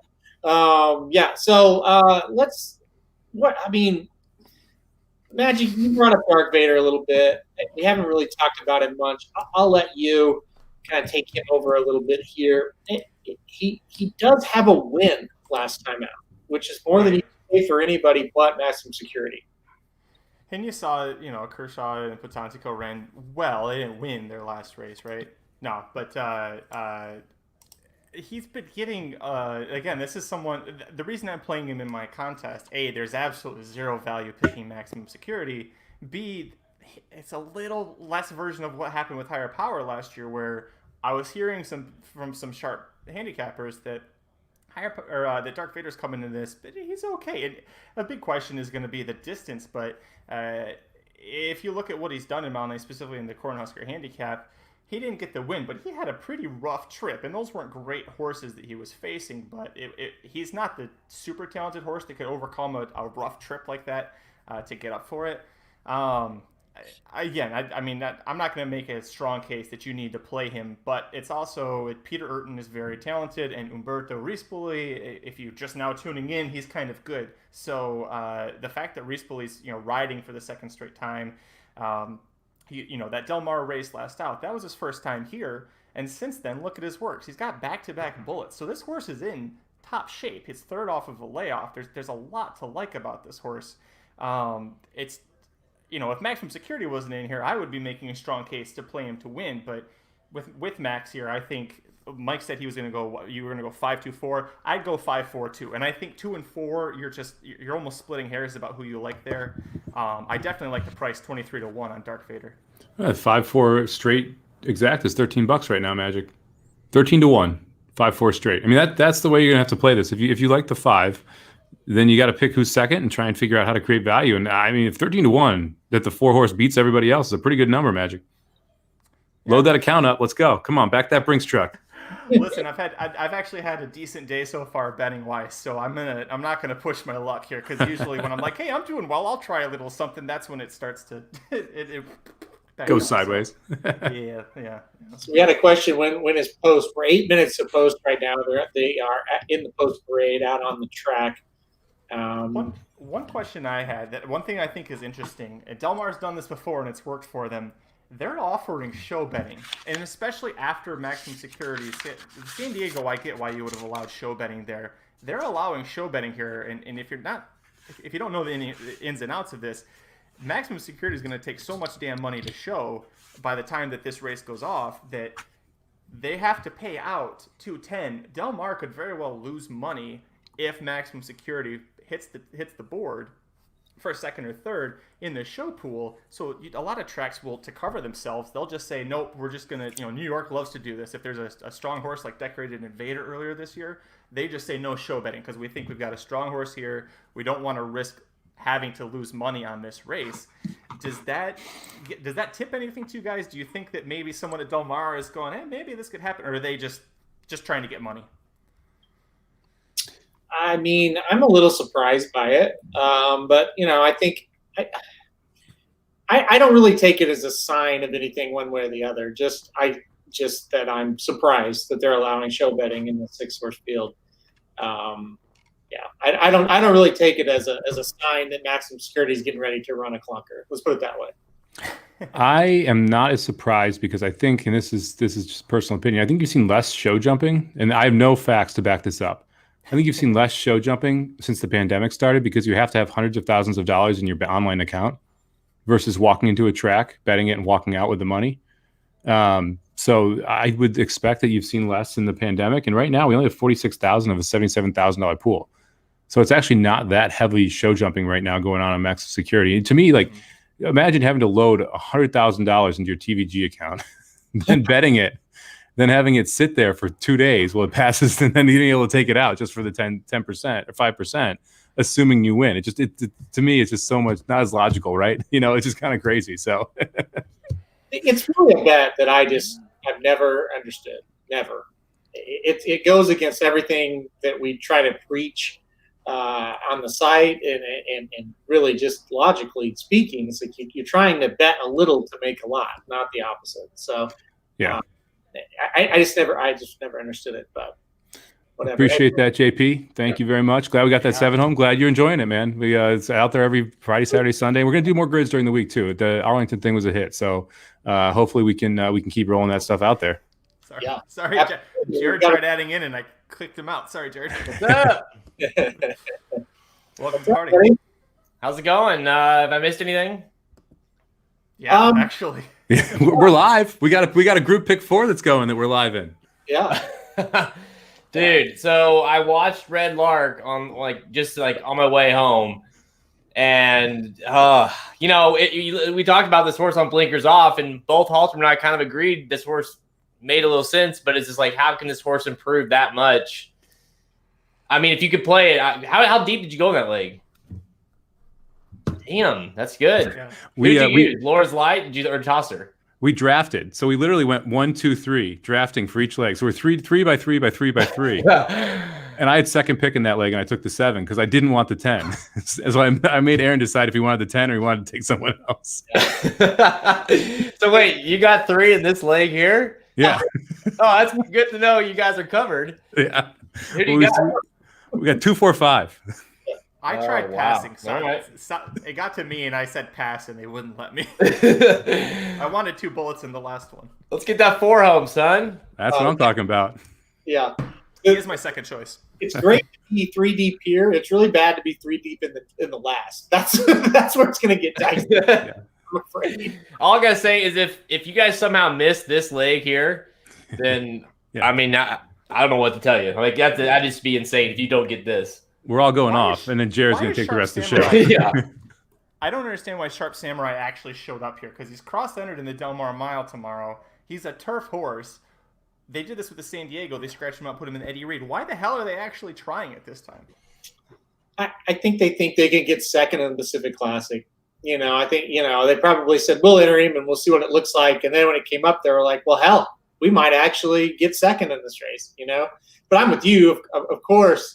I think I just added or knocked Jared out. Of course, I think he would have been better tomorrow.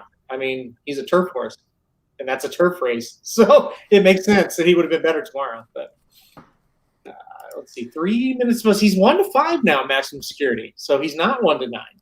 Closing in on win bet range. We go 2 to 5 here. I would consider dropping a little bit on him. Really? Okay. All right. Well, and I like the anti of that. I hate that strategy. But he's too good for you. Yeah. If you're sneaking up to 2 to 5 or 3 to 5, I mean, you got to hammer it, right? You kind of do. Value. We always say this. It's what do you expect the odds are going to be, or what is your morning line versus what it is, and if you think he's going to be 1 to 9 and he's 2 to 5, well, that's value.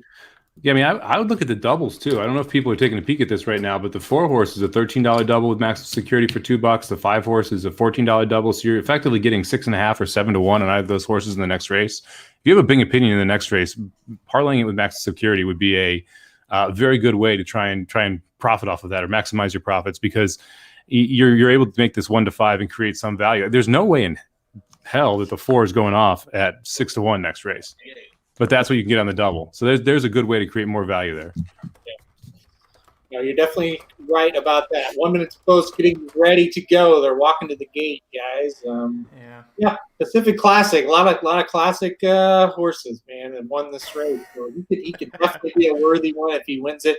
His name could be right up there with the Beholder, with California Chrome, with Dared Believe, definitely, because this with higher power lost one time. Yeah. Hey, Jared. Oh shit! I just lost my question. Sorry.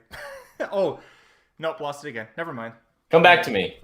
Oh, the Del Mar handicap. Did you get to watch that when United lost? Oh, dude, yeah, I caught the about when they entered the stretch is when I caught it, and I knew obviously liked both those horses, and United, man, it just kept it's like you just couldn't quite. Did United have a bad trip early on, or was it just anything to write home about? But a typical United trip. Seven just got the jump on him. Seven did a Mike Smith move on the backstretch, and yeah, that was what did it. The winning move on the backstretch. It's the day's been pretty good. I mean, from what I've seen at Del Mar. Guide's been doing really well. You only missed the one race with that stupid 10 horse, right? Yeah. Today is actually the card that Del Mar's put on today has been incredible. This race, like outside of it, every other race has been a really good at betting race. Yep. Like it's consistently bigger fields and solid horses. Like you got to give Del Mar props for everything that they've done. This race it kind of is what it is, but the rest of the card has been awesome. We saw the Breeders' Cup Juvenile Fillies winner debut in race 1. Yeah, that was pretty impressive there. She looked good. Guys, somebody has thrown a ton of money on Higher Power right now. He's 9-2. There's your 2 to 5 on Maxim. Yeah. Jeez. How did that happen? The doubles are starting to go down. The exact is now, so the 2 is the same price as the 1 for the entire time. The 2 is now, the 5-2 is now $3. The 5-1 is now $5. So there's a lot of money in a lot of different ways going on Higher Power right now too. Wow, that's amazing to me. Where's Dark Vader at? Bob Baffert must have just put in a huge bet. Yeah. All right, here we go, boys. Off we go. Good start for everybody. Midcourt not going to the lead. Unbelievable. Like what are we? How are many we times are we going to like, bash Victor Espinoza tomorrow just on Monday? God. choking that horse back? Same thing he did in the handicap. I mean, I'm shocked. Yeah, I am too. Like, what is Dark Vader doing? You can't win this from the middle of the track, Reese Bully. What are you doing? Oh, good Get lord. it anyway. What? That's true. He's not going to win. I can't believe. is there a reason why Higher Power's 3 wide too here, Pratt? like, this is just a weird race. Well, it didn't work when they went after him in the San Diego. So, okay, now we're all going to take back and see if he wears himself out. That's what we'll do. Let Sharp Samurai do the dirty work. That is actually strategically correct. They should let Sharp Samurai do the dirty work. That is a good way to try and do this. But I mean, I don't know what Pratt's going to do here. I feel like he's just gonna coast this race. I mean, Right. When does Cedillo going to start scrubbing soon? Because this is about the point in the San Diego. Cedillo was going, come on. The one actually looks like he has horse behind there too. That's the crazy part. Yeah. Sharp Samurai has been battling him the whole way. Higher Power is outside of horses. Midcourt is down in the Darth Vader's down. Darth Vader. Around the far He's plodding along. they're not getting it. Sharp Samurai just won't go He away. still hasn't had to hard ride Max, so that's usually I mean, he should be gone. We know this horse is lazy, so it's gonna be a matter of. They're into the stretch, and it's maximum security off the turn. There he goes. Sharp Samurai Yep. has run a big one today. I mean, it's a huge race from the 6, by the way. Yeah. Yeah. We're I would- wondering why is he here and not in the turf race? Well, then Mike said maybe they can get second. There's your like Halterman said, you get second in the Pacific Classic. Yeah. I mean, that's the thing. There We you go. talked about this on the pod. Like, we learned nothing from that race. Absolutely nothing. No. I was unimpressed. I was one of the Maximum Security actually looked good in his first start, and people need to lay off. That race to me was less impressive. He had to ask him to get away from Sharp Samurai at the top of the stretch there. He has to ask him no matter what. I was gonna say the thing about Lazy Nick son of a Fury bitch. that's so misleading every time is he doesn't ever look that impressive. You know, like He looked good when he was a 3-year-old in Florida when people were hating on him. He looked Okay, good down well, there. But we also there was Wade- extenuating circumstances to that yeah, too. okay. And frankly, the times he does look the best is when he went one turn. You know, like when he shortened up. So Yeah. these races like this, these long races, he does what he needs to do. It's a hard one to figure out. I feel like when you compare him to these flashy performances elsewhere. He didn't face anything the last 2 either. Like you kind of want him to show up in a big field, but I guess the juxtaposition of that is, what field do you want him to face that you would be like, okay, that's a field that he can impress you in? if he takes on like Tom Zatat right now, are you impressed if he beats him? Like it's just Yeah, he would need to show up in the Derby and beat Tiz the Law, and then you'd be like, okay, he's good again. Yeah. There we go. Give him another shot at the Derby. Why not? Yeah. That went well last year. Yeah. He's banned. I don't know what to make of that horse. I really don't. I mean, today was just a joke. I mean, that was just. So his next race is going to be the Breeders' Cup Classic. Is he the favorite? Well, I don't think so. It all depends on what happens with Tiz the Law. Yeah. It's like he all he's done is win. So it's like, how do you justify that he's not the favorite? Is there? Well, and I agree with Jared. Is there an older horse you'd put favorite above him right now? Put favored, no bet, yeah. I mean, bet Tom Zatat. Yeah, it's hard to make him a favorite over that horse though, but I would bet him. I think when you look at like Tom versus Maximum Security, Maximum Security just has that aura around him that he's going to take money. I mean, he's going to be probably be the favorite of, we talked about this after his San Diego we talked about this on the pod, and it was like, he kind of runs the same numbers every time other than the Cigar, and the, what was that one at Belmont? The Bold Ridge. Bold Ruler. And, Bold Ruler. And it was like, he ran a 106 buyer that day and a 111 in the Cigar. Past that, he's a pretty standard 101 buyer, 102 buyer every time. No matter how, to Samich, it's like what he said, with Florida, how good he looked in Florida. Yeah, but he still ran a 101 buyer. He ran a 101 in San Diego, too. Yeah. This kind of doesn't overly flash in these longer, the longer races like he did when he was running the one turns. We talked about that. I mean, Higher Power had the highest buyer going a mile and a quarter coming into this race in this field. The 107 was the highest thing that's been put up. So it's interesting when you look back at these horses, and it's, definitely the name appeal is there with Maximum Security, but he also, the heart is there. And before the barn switch, there was obviously some reasons for that heart, but this horse has shown heart in these last two races too. You can't deny that. I mean, twice it's now been headed and decided, lazy or not, decided to kick clear after someone came up to its neck. Oh, make no mistake about it. I mean, I think this horse probably has the most heart in the company. I mean, this horse is it doesn't want to lose. No. No matter who he faces, I sure would not want to, go eye to eye with him in the stretch, because he'd be tough to pass. You know who gave the biggest pussy ride I've ever made? Please tell. What do they do? They rode midcourt. I don't know if it was the strategy of the connections or the jockey or what, but they just rode him to be second, to try to get second. They did not even try to win the race. And I'm glad he didn't get second, because the 6 tried to win. The 6 was out there where he should be. Midcourt should have been in front. That was just such a pussy ride by Victor Espinoza in that spot. I mean, I don't why even enter the horse if they're going to try to win the race, Yeah, it was a paycheck ride. To win the game. So our pick 4s. By the way, I am furious. I left the 7 out of the pick 5 now, because if I had put it in the Silent Bombs ticket, it would have been $120, and the pick 5s would have been paying $2,200, $3,800, $5,500, and $15,000 to the horses that I would be alive to. The pick 4s, we've got the 4, 5, 7. 4 is $313. The 5 is $524, and the 7 is $711. And the Silent Bombs also has the 11 for $1,711 live in the pick 4 here. So we got some numbers we gotta get home here. I feel pretty good right now.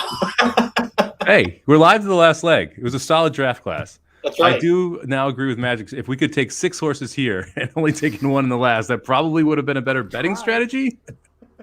But there was more spice in the way that we did it. Yeah, no, for sure. No, I love it.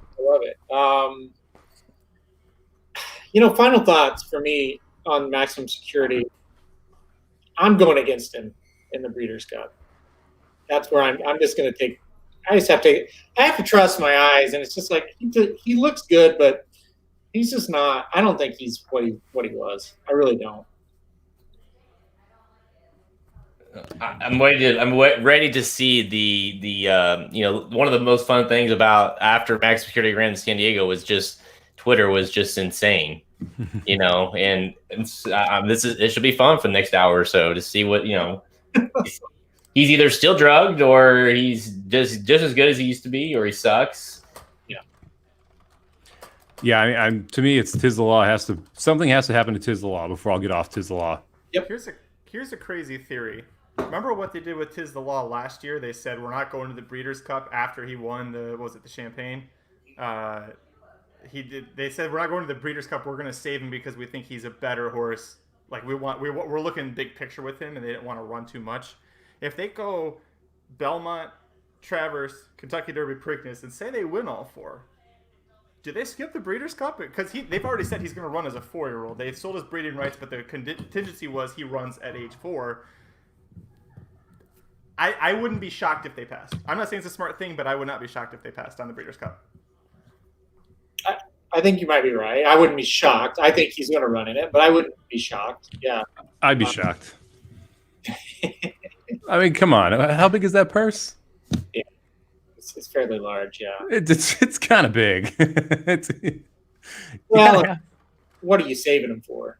Well, that's the thing. It's like the when you're a 2-year-old, you're saving him for a 3-year-old campaign with the Triple Crown. When you're a 3-year-old, you know, are you saving him for the Pegasus, which you have no idea what the purse is going to be next year? Are you saving him for the Dubai? Like, what's the plan there? You know what I mean? I don't know. That's just the thing. Dubai. Like Dubai, who knows what's gonna? That's the other thing. Like, what's gonna happen in the world? You know, like go get the money while it's still there. If you can run them, man. You don't know. You have to have as much in that duffel bag when those zombies come in December. You never know. The way this is going, who really? Will there be Dubai? Will there be this, that? Who knows? How can I? Question. How are you going to recoup your massive losses because you forgot to use the 7 in race 7 there? How are you going to recoup your losses here? I went. I can't remember what I went. 3. I want to say it was 4. I know 4 and 5 are in there. I have 5 in the contest, and I need the 5 to hit the board and finish above the 4. I'm behind by $4. All because I picked Dark Vader. Oh. Not because of that. He picked Higher Power, and they both were off the board. So. Oh, okay. So it is because you picked Dark Vader, because you would have gotten $4 plus if you just picked Max Security. If you told me that Sharp Samurai was going to outfinish Dark Vader and Higher Power and Midcourt, I would have thought you were drunk. Last for me, I had the 4 as a possible single personally. In the Samo Bombs, the 5 and the 7 were my next up, and the 11 was my long shot that I liked, who's now 30-1. Let me figure out why I like the 11 again. That's always great. Yeah, you're like, oh no, this horse, it makes sense. It's 12-1 morning line. You look up, it's 30-1. You're like, okay, what was I smoking? Are you sure last it's 11 and not a horse that was 11-1 odds? Yeah, okay. The last time the 11 ran, it was against Proud Pedro and Red King. How'd they do? That Proud Pedro and Red King. And this was in February at Santa Anita. It ran 8th in that race, 6 lengths back at this level, but that is a very good version of at this level. The race before that, the horse ran okay behind Southern King, who's in this race, and before that ran a 90 over the Del Mar turf, and is 3 races on the Del Mar turf, 2 wins in 1 second. Yeah, I'm sticking with my 25-1 11 horse. It's got a shot. It's a legit long shot here. It's good. My reason I didn't use him, I hate playing Mike Pipey off the layoff. Mike Pipey has terrible stats off of any layoff of more than a month and a half. Yeah, he's 4%, but I'm getting 30-1, which is better than 4%, so I'm good. Right? Whatever helps you sleep tonight, man. The math works. That's a line of the show right there. I love that. That's great. Final time, I just saw 201 and change. So, I mean, it's not turtle-like slow. It's I mean, what do you think? Probably about the same kind of buyer, right? 102, 103, 101. Well, yeah, it wasn't all out like last race either. Or you're asking about the buyer? Yeah. I agree with you guys. I just don't know how much I can even take out of this race. I can't. I don't know either. He won, and again, what I said after the last race, he won. It's hard to win races at Del Mar. Let's give him credit. He did it again. He won. He did what he's supposed to do. But there's going to come a time where he's not. Like Sharp Samurai's not chasing him. Yep. And Higher Power and Midcourt aren't closing into him. Well, no one put pressure on him. Right. Like Sharp Samurai was a length back, so that's not really neck to neck pressure, right? I mean, again, I have no clue why the one didn't send to actually make this a little more interesting race, because that one should have been on the lead. But yeah, well, you wanted well that or the connection said pick up the third place paycheck. I mean, that could totally. You never know. I mean, it is a thing. Not John Sheriff's. Yeah. Anyway. I don't know about that, but yeah, I mean, I don't think you learn very much from it. So no matter what you take out of it, what the buyer comes back, what the time was, I mean, I think that whatever your opinion was before this race of Max Security is your opinion of Max Security now. Yeah. And I don't think that you can really make a justified reason why it's changed massively in the two. Yeah. I mean, don't you guys agree that like you can't like there's nothing like if say we fast forward to the Breeders' Cup, nothing's changed with him. I mean, you may not pick him, but you've got to play him, right? Like you don't have a negative opinion on him where he can't win the Breeders' Cup Classic, right? Yeah, I mean, if you look up defensive views in a dictionary, Max Security's picture is there for the Breeders' Cup Classic. Like that. And I don't know how you don't use this horse in multi-race wagers, but at the same time, like, how can you leave this horse off? It seems crazy. I mean, yeah, that's kind of where I'm at with it too. Just a horse you gotta use defensively, and I think that the Classic's a good enough race where you're gonna have to spread in that race, most likely, anyway. So it's you want to throw him in to your spread there a little bit and hope to go short somewhere else, depending on what we see from Tim on these next few races. I should put a star by that, because if he can go out and do the Travers again and again, I may be thinking single in the Breeders' Cup Classic. Like, this horse, to me, looked like the best horse in the country, regardless of age in the Travers. But we'll see, though. I mean, he's only really done that sort of time and that dominant once. See if he can repeat it again coming up in the week. But yeah, I mean, he's defensive use. I mean, that's just the best way to put it right now for maximum security. I think you hit the nail on the head there. You can single. If you find someone you love, then there you go. Then you don't have to use this horse. But if you're 4 deep and you're not using Max Security, you might as well be chucking Chad Brown and Clairvich Stables on the turf. I was just going to say. Who does that? I was just going to say that. Hey, it worked out for you today, Magic. Yeah. I was 1 week off of Chuck and Chad Brown. I was going to say, I'm not sure if you guys have mentioned it tonight, but what about that race? I mean, have you talked about the 4-star Dave at all? Because that was kind of hard to believe. How bad that was. I mean, if you would have said 4 Chad Browns in the race, what was it, like a field of 8 or 9? 9 of them, yeah. So you said 9 horses. Chad has 4 of them, and I said, "Hey, Magic, I'll get what odds you want to give me." Chad doesn't hit the board. I mean, it's insane. Like that just doesn't happen on a Grade 1 turf race at Saratoga. Not to mention, 2 of them are Uni and Raging Bull. It was just wild. It was wild. No one closed. I mean, Halliday looked good, I thought. Which that wasn't necessarily surprising. Like it wasn't necessarily surprising how they won to me. It was just that nothing happened. Like it was just so uneventful. 5th through 8th, they were 5th through 8th. Unreal. They all crossed the wire at like almost the same time. Chewing Gum, who got stuck in the gate and was like 20 lengths behind them, almost got 8th. That's how bad the Chad Brown horse was. I think I read quit on Without Parole. I think he turned for home and he looked how far away they were, and Red just went, screw it. We're not winning this one. Well, you watch obviously the all eyes on Uni and Raging Bull, and you're kind of waiting for those moves, and you start to see them move, and you're of course focusing on Halliday, and then you're waiting for you know how it is. You're waiting to see the horses kind of emerge from the left side of the screen, and you're just like, what's happening? Where are they? Where are they? Did they fall down? And they just were back there loping along. I mean, what? Okay, so 2 questions about that for you guys. What do you do with Uni? Because I think that's the biggest one there. And then what do you do with? How's that make you feel about tomorrow with Sister Charlie and Rushing Fall?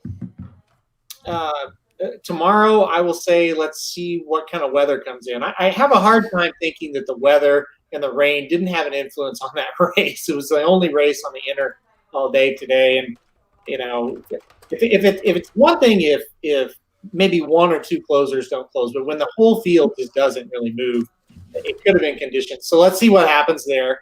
What do you do with Uni moving forward?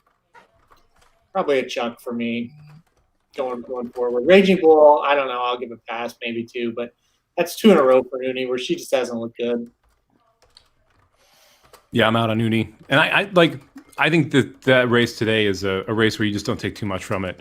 I mean, they went 23:47 in a Grade 1 race in the inner turf at Saratoga. Yeah, speed's going to hold. Like, let me tell you, it's going to work out well if you're on or near the lead. And I'm kind of kicking myself because I picked Casa Creed based on the pace and didn't just take the horse that was going to be on the freaking lead. I mean, that's just a dumb error. Like, come on, Mike. Let's you're better than that. Like, and I do think that not having Got Stormy was realistic because Got Stormy hates the soft turf, and I thought Got Stormy was done, but she was the other one that was going to be close. We even talked about it, how these 2 horses, Holiday and Got Stormy, were going to be close to the lead on the Magic Mike show, and that's how I got to Casa Creed. And for some reason, I just didn't think the logical thing, just leave Holiday in there because Holiday could get the mile. And they walked out there. And that, when you have a pace that's that slow, and then you have horses that are really trying to close. I mean, it's just like you're not going to see horses close on the inner turf at Saratoga with a 47.5, no matter what the turf conditions are. That's just brutally slow for a Grade 1 race. The Got Stormy not liking a softer turf thing. So on the Magic Mike show, I had Got Stormy on my ticket, and then I texted Mike before the race so that there was proof that I wasn't bullshitting or redboarding. But I pulled her off and put Holiday X. I was like, well, he's his good to yielding turf record is immaculate. And I was like, Got Stormy. Cassie said she needs it as firm as possible. So I was like, well, I'll just switch him out. And the only reason I hit the pick 4 is because of that. I was surprised you didn't use Holiday either. But Aaron, did you like Holiday? I can't remember. I did, but I didn't. I can't say that I did. I didn't use them, but I did. Jared and I kind of talked about blinkers off. It's like, yeah, I think he's going to shot. I think he'll set the pace, and he'll probably fade, and maybe he hits the underneath, third or fourth course, and which is very logical. But I didn't think he was good enough to win a race like that. That simple. And I also didn't think he would walk on the lead by himself either. So, and I didn't think we would get like a downpour this morning at Saratoga either. And I think all those factors, played into it. And I think I always hate when a horse wins a Grade 1 and it's like, well, shouldn't take that much into it. But I really agree with Mike in this case. It's like, you probably shouldn't. There was a lot of weird factors that went into that race. And again, if the fact that nobody closed, that would be kind of a wonky race. And it's tricky because it's like guys said, it's the only race we saw on that. So it's like you can't just say, well, all day that no one closed or without, you know what I mean? Like, so you have nothing to build off of as far as what that was like. So the fact, like Halterman said, I think if you have one of the Uni just doesn't show up, Raging Bull makes a huge run or whatever, it's one thing. But it's like the fact that no one did anything, and also the fact that the guy named Chad Brown was training those horses. You're just like, it just doesn't make a lot of sense. So I agree. Like, I don't know. I mean, I don't think you can do much with that race. I mean, Congrats to Holiday. Handicapping wise, line through it for every single horse. Yeah. I mean, that's the way you can get an advantage over people who are then using that race as a keystone to handicap in the future, right? And that's sometimes the best differentiator in handicapping is what races you draw a line through that other people don't. And this is one of those where I think you got to draw a line for Without Parole, for Raging Bull, for Uni, for Got Stormy, for Holiday, for Casa Creed. It's not a race that you can look at. It's much like the Pegasus races where they pulled Lasix. You can't really look at those races and point to them and say that's a handicapping value because there's something drastically missing. In this same situation, you had a pace that's set up and you had weather that we have no idea what it actually did to the track. And so taking this with anything less than a grain of salt is going to put you behind the 8 ball from a handicapping perspective. Yeah. Michael's asked a few times, do you like the 2 in the last factor on the turf? Oh, Tiberius Mercurius. Man, we've talked about this horse so many times. We talked about him on the Magic Mike show and he wasn't even in the damn sequence. It was a different horse that he was in that race, yeah. I mean, it's a factor, so yeah, but I didn't use it. Like the horse, don't like the jockey is my answer. Oh, geez, yeah. Magic hates Victor for all his tiz times. Well, Magic. A lot of those were not Victor's fault. Let's back up on that. Tiz Magician is about our friend Kelby would call Tiz the Magician a common prick, because that's what he calls horses. I think that the 2's got a shot here. 9-1's a good price on the 2. I'll put it that way. I wouldn't run to the window at 5-1, which is on the line, but 9-1 is not bad, especially considering this horse was the favorite last 2 times out at $1.30 and $2 against similar fields. Yeah. Missed to the 5 by a half length. We're all like the 5 at 7-2. And that was his first time facing winners. This horse has won twice, but that was his first time facing winners in that race. So you could easily project improvement second time facing winners. Yeah, I mean, it lost to Value Engineering, was in New York running in the maiden special weights at Belmont, Saratoga, and Aqueduct. Those are obviously a higher level of maiden special weight than what they're facing out here in California. So, yeah, I mean, I think you could definitely make a case for the 2 if you wanted to. I didn't hear. I'm hoping that doesn't bite me. Me too. Oh, man. Did Jerry give a pick for this race? So you guys have the 457. Sorry, I was looking at. You had the 457. Yeah, it's scrolling on the bottom. Yeah, I saw 50 cents. Yep. Damn, son. All right. I got a little action. If this hits, you can thank my podcast partner. Now you know the deal. Halter and I are partners, so I get half of his cut. I'm fine with that. As long as you're not cutting into our whole thing, I don't care. You can have that 17.5%. Yeah. Yeah, definitely Samich with the 7 in that race definitely got us here. So, and then of course I picked the 5 in the last, so that I should deserve a little credit for that too. The irony of it is we each have picked one winner in the sequence. Yeah, that's weird. How weird is that? And it was the second pick in each case. No, Magic, you picked the second pick, right? Yep. I was take the 101 with the second pick. Yeah, so the second pick each time is one. In that case, Magic, who did you pick in this race? Shit. Let me look. You took the 5, right? 5. I took the 5. I took the 4. I wanted the 5, and he took it. I took the 4. Okay, so the 4 should win easy here then, right? We'll lose my contest. That's okay. That's okay. I don't care about the contest. I want to cash money here. Hey, Jared, you haven't been here, but look at this. I'm going to throw this up on the screen. Look at this guy's name.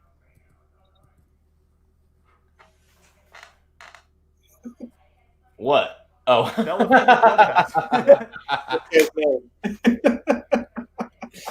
Oh, dude, that's great. Yeah, fantastic. Did anyone else bet the random $40.50 pick 4 that we bet? Did anyone watching actually play this ticket? I'm interested to know if anyone got in on it. They're sitting there sweating $700 to this 7 horse. We're only looking at 200 each. Right. Yeah, if you bet it, let us know. The crazy part here is if you were smart and just singled Maxim Security, this is what? A $12 ticket or something? $17 ticket? Like it's super cheap for a nice payout. Hey, look at that. We did get somebody. That's awesome. Sunrise 931-63268. There we go. Let's get it home for Sunrise. Come on, Sunrise. One time for I kind Sunrise. of like the not to rain on your guys' parade here. I kind of liked the 2 a little bit. You like the 2? A little bit, yeah. That would be the concern that you guys didn't use. I agree with Samich. I think that 11 is at that price is playable. But honestly, the 5. I mean, the 5 will be tough. So that's probably my top pick. But I like the 2. Here you go, Mike. There's a question for you. Yeah, so mandatory payout, I try and keep it between $150 and $200 for the bombs. That's where I try and keep it. Personally, I will play the ticket I put in there. I bet every single ticket, and everyone on this call can validate this. Every single ticket I put out, I bet. Because I feel like it's just some, in my mind, if you don't bet the ticket you're putting out, then why should other people bet the ticket you're putting out? So I bet every single ticket I put out. So that will be one of my pick 6 tickets.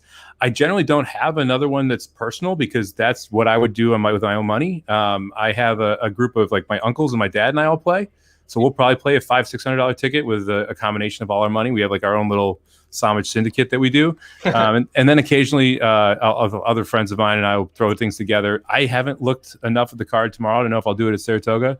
When they had like the 12-horse fields, the 6 races of 12-horse fields at Gulfstream, I was putting some pretty big tickets out there because you could get some monster payouts. We were about a nose bob from 200K once, and that was on a $3,000 ticket. But yeah, the tomorrow the Silent Bomb ticket will be between 150 and 200, and that will be the only personal ticket I play because that's kind of how I roll. We got a couple other people saying that they're live with us. Nick, who's a big follower of Magic Mike's show, he singled Max. Listen, we all would have loved to single Max. Mike wouldn't let us. Phil's one of our regulars. He's in for 27, and I love it. Jared's burner account is as well. Just Jared, you didn't use your own too. What are you doing here? I mean, seriously, I don't know who this is, but that's a great name. Yeah. That's somebody that knows the show. Yeah, I say a very detailed listener because that's a deep dive. What's the carryover going in tomorrow? Right, it's like 600,000. Am I right? 500,000. It's somewhere in that range. I would bet that. So the takeout on that bet is 25%, which means it's a positive ROI to 2.5 million. So I bet you're going to get around 3 million in that pool tomorrow. All right, let's get these 4, 5, 7 home. I know how this goes. Chad Summers will win this, no doubt. Yeah, as long as Magic texted him, and then you got to call back. Chad Summers in the winner's circle. And Magic, did you talk to any trainer this week that in this race that said they have no shot to win? Peter Miller said that Loris Light couldn't handle a mile in the eighth, and I was right about that one.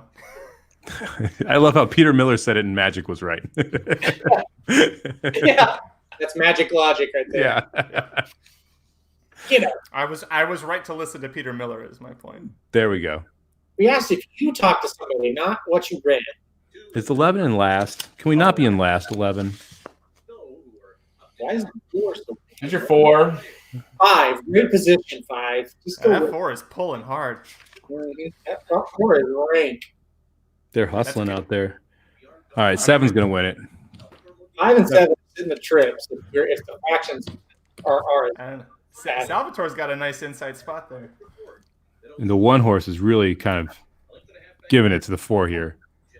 Respooly's on the 5. Oof. Yeah, the 5's getting a trip too. If the 5 is able to take this pace, the 5 has the trip right now because the 1 is going to quit. The 4 is trying to get him to stop, and he's just not stopping at all.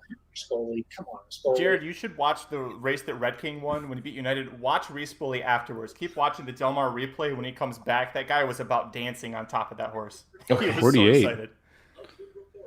Come on, slowly. All right. Don't get pinned, 5. Get outside that No, one. he didn't. He's He out. saw the foot. He saw the 4 move, and he immediately hit the gas. Yep. Look at That this. was a Look at this smart brilliant ride by Espinoza on the 2. Good Lord. Excuse me. Come on, 5. Get up there, 5. Don't Get do. up there, 5. Get on him. Keep on Get on keeping him, on, Birdo. buddy. Come on. He's come on. gone. He's gone. Run home for fun, buddy. Now just don't fall off. Yeah, right? He is home, right? Have here comes an the 7. Have an effing day, Respooly. Nice. Have an effing day. Oh, I love that guy. There we go. That's what I'm talking about. Good. Well, God we damn, that cashed the guy's a pick good 4. jockey. I hope people bet it. There we go. Right? What is that? $524 on a $40 ticket. Bam. One more shout out to my favorite California handicapper. This guy right below me. I sent the guide to him. I didn't even have the 5 in the top 4. The 5 is the top pick. I put the 5 on top because of this guy. That's 7 on top winners today. Last because of this guy. So thank you once again, Magic. Thank you. I had a terrible day of betting yesterday, so that makes me feel much better. This was a good day, so thanks. Listen, not only did that 5 just win, Magic, that 5 won for fun. Yeah. Yeah. I owe you guys some damn Venmo now, too. Yeah. You can put it in my horse tourneys account. I'll send you the info. You can put it into my tournament account. There we go. Cut Halterman's in half. Yeah, we could just start the live show pool now. I'll bet these pick every time we get on a show now. We can do a drafted pick forward. See if we can keep hitting these suckers. You better damn believe that's not the last time we're doing this. Oh, incredible. Wow. Bam. 3 by 3 by 3. What a ticket right there. That's Easy as it is. I love it. I'm so happy to see everybody who cashed it. That's awesome, man. We got a bunch of people coming in just saying they played it and cashed it. That's incredible. This is great. This is great. Thank you guys for coming on and having. I'm happy Nick got it. Nick's been a long time follower of ours on the Magic Mike show, so I'm real happy to. I'm happy everybody got it, but Nick, buddy, I'm really happy we were able to get that one for you. And we appreciate the faith, man. Like it's awesome to see people firing at the opinions. It's very humbling to see everyone getting in on it. So appreciate the faith and putting your money on our opinions. And glad we got it home for you. This is great. Now, Halterman, can you confirm, Halterman, that everyone got their bets in time, or are you going to get some emails later that people? I sent a video screenshot of the ticket to these guys just so they could throw it up there to make sure everyone got in on it. And I'm not even kidding. My email's already going. I didn't play it. Yeah, where's that on the website? I didn't see it. Bang! Sama Bombs hit that one too. So the Sama Bombs hit for $500 in the last race as well, and I am legitimately pissed. The 7. Thanks, Nick. Can you see it? See that slash? Oh, where I left the 7 out of the 7th race right there? Oh. That's what cost us the pick 5 because I stopped at the 3 instead of going to the 7. One more. I don't even want to know what it paid. I think it paid $3,000. I want to know, yeah. $3,700. Yeah. Oh, hey. There you go, Slim. Get a piece. I love it. Everybody's happy. Well, I mean, emails will come in soon, but everybody should be happy. So I'm gonna switch this. Alex, we absolutely will. We absolutely. We love them just as much as you guys do. I can't wait for Saturdays to come on. And that sounds got truth. The thing about us, just real quick, how we're different from a lot of the horse racing media is we actually love our job. It's not a job to us. So yeah. Oh, here we go. We got some more guys. Oh, sorry, Magic. Oh, no, you're fine. Magic. The thing is, like we always say, it's like we'd be doing this shit anyways. It's just between all the guys on this group, and so we might as well just jump on a live feed and let everyone kind of listen in. So. And my favorite part of the racetrack is going and, having a couple beers with friends and shooting the shit. And that's what we get to do here live. And that's what we love, and everyone chiming in and asking questions and chiming. Yeah. And giving people shit here, Magic or others, everybody gets their own. But it's just fun. It's horse racing is the one thing that brings us together. But, we all just love it. Mike, your paper still works out. It didn't work for Saratoga, but it worked here. I'm telling you, man, the paper has been on fire. Even at Saratoga, I have some angry feelings about Saratoga today. I'm getting emotional about New York. I'm not gonna lie. So we'll be back in New York tomorrow with Sama Bombs. We got a big Pick 6 carryover, so we got to go there, get it. I got the printer ready. It's already fired up. I already got it printed out for tomorrow. So we got to get done with handicapping. We get off this, and we're gonna get it back. We're gonna get it back at Saratoga tomorrow. Yeah. Listen, Saratoga has just been a crazy meet at times. Even when you do well, just one leg. I'm not even talking about you in general, or not you specifically, just everybody in general. You get that one leg, and it just screws everything up. But yeah, I'm right. Listen, when you hit, what'd you do last Sunday? You hit for like over almost 8,000, so it could happen tomorrow. Yeah, that was fun. Anytime you catch a pick 5 for $8,000, it's always a good day. Exactly. Oh, man, this was fun, guys. This was a lot of fun. Here we go. Slim's ready. Take down the Empire 6 tomorrow, boys. Yeah, baby. It's always a good day when Slim comes out of retirement. Yep. You learn to appreciate those days. He only does it once a day. So I know when he was texting about Saratoga all this, I woke up and there's 20 texts and tweets from Slim about Saratoga. I was like, I thought he retired and he's got a second kid. What does he do? He's not. Well, here's what you remember because he did the same thing with his daughter. Like he's not sleeping, so he's just up at Well, we get the Fitbit report sent. When you don't, you got to do something, to kill time. And I remember when Samachet, his little girl was little, and he would be up at all hours, and I've been there, and it's just you kind of make. And for Slim, he's keeping himself busy. I remember I sent you guys a picture with Lily sleeping on my chest. I had the first day of Saratoga handicap card right in front of me, sitting there at 4 a.m. in the morning, because that's when you're awake when you're a parent. So you just got to deal with it. When you're a new parent, or a new child, the time doesn't exist. Like it's just something that the whole outside world has to go by. But for you, you're just kind of like your time is what your kid is doing. It's like you're in Vegas at a casino. Exactly. You have no clue what time it is. You just know what's going on around you. Yep. You just gotta survive. That's all. You guys are making parenthood sound real fun. Aaron and I are just sitting here going, "Yeah, I slept in this morning. It was great." Hashtag dad talk. That's Yeah. Yep. Listen, I've been at Jared's house, and I'm ready. You know, like when he has the kids, it's like, holy shit! I see now why I'm not a father. I love his kids, but that's it. Like when I leave, I don't want him again for a while. Aaron needs no contraceptives. He just comes over to my house and he knows like I'm good. No need for kids. Yeah. Exactly. So. By the way, happy birthday to Jared's firstborn. Today was Traverse Day 4 years ago today. So. Yep.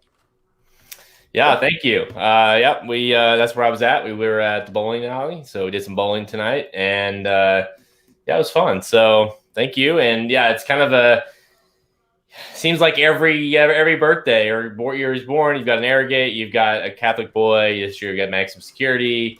You had an Arrogate losing.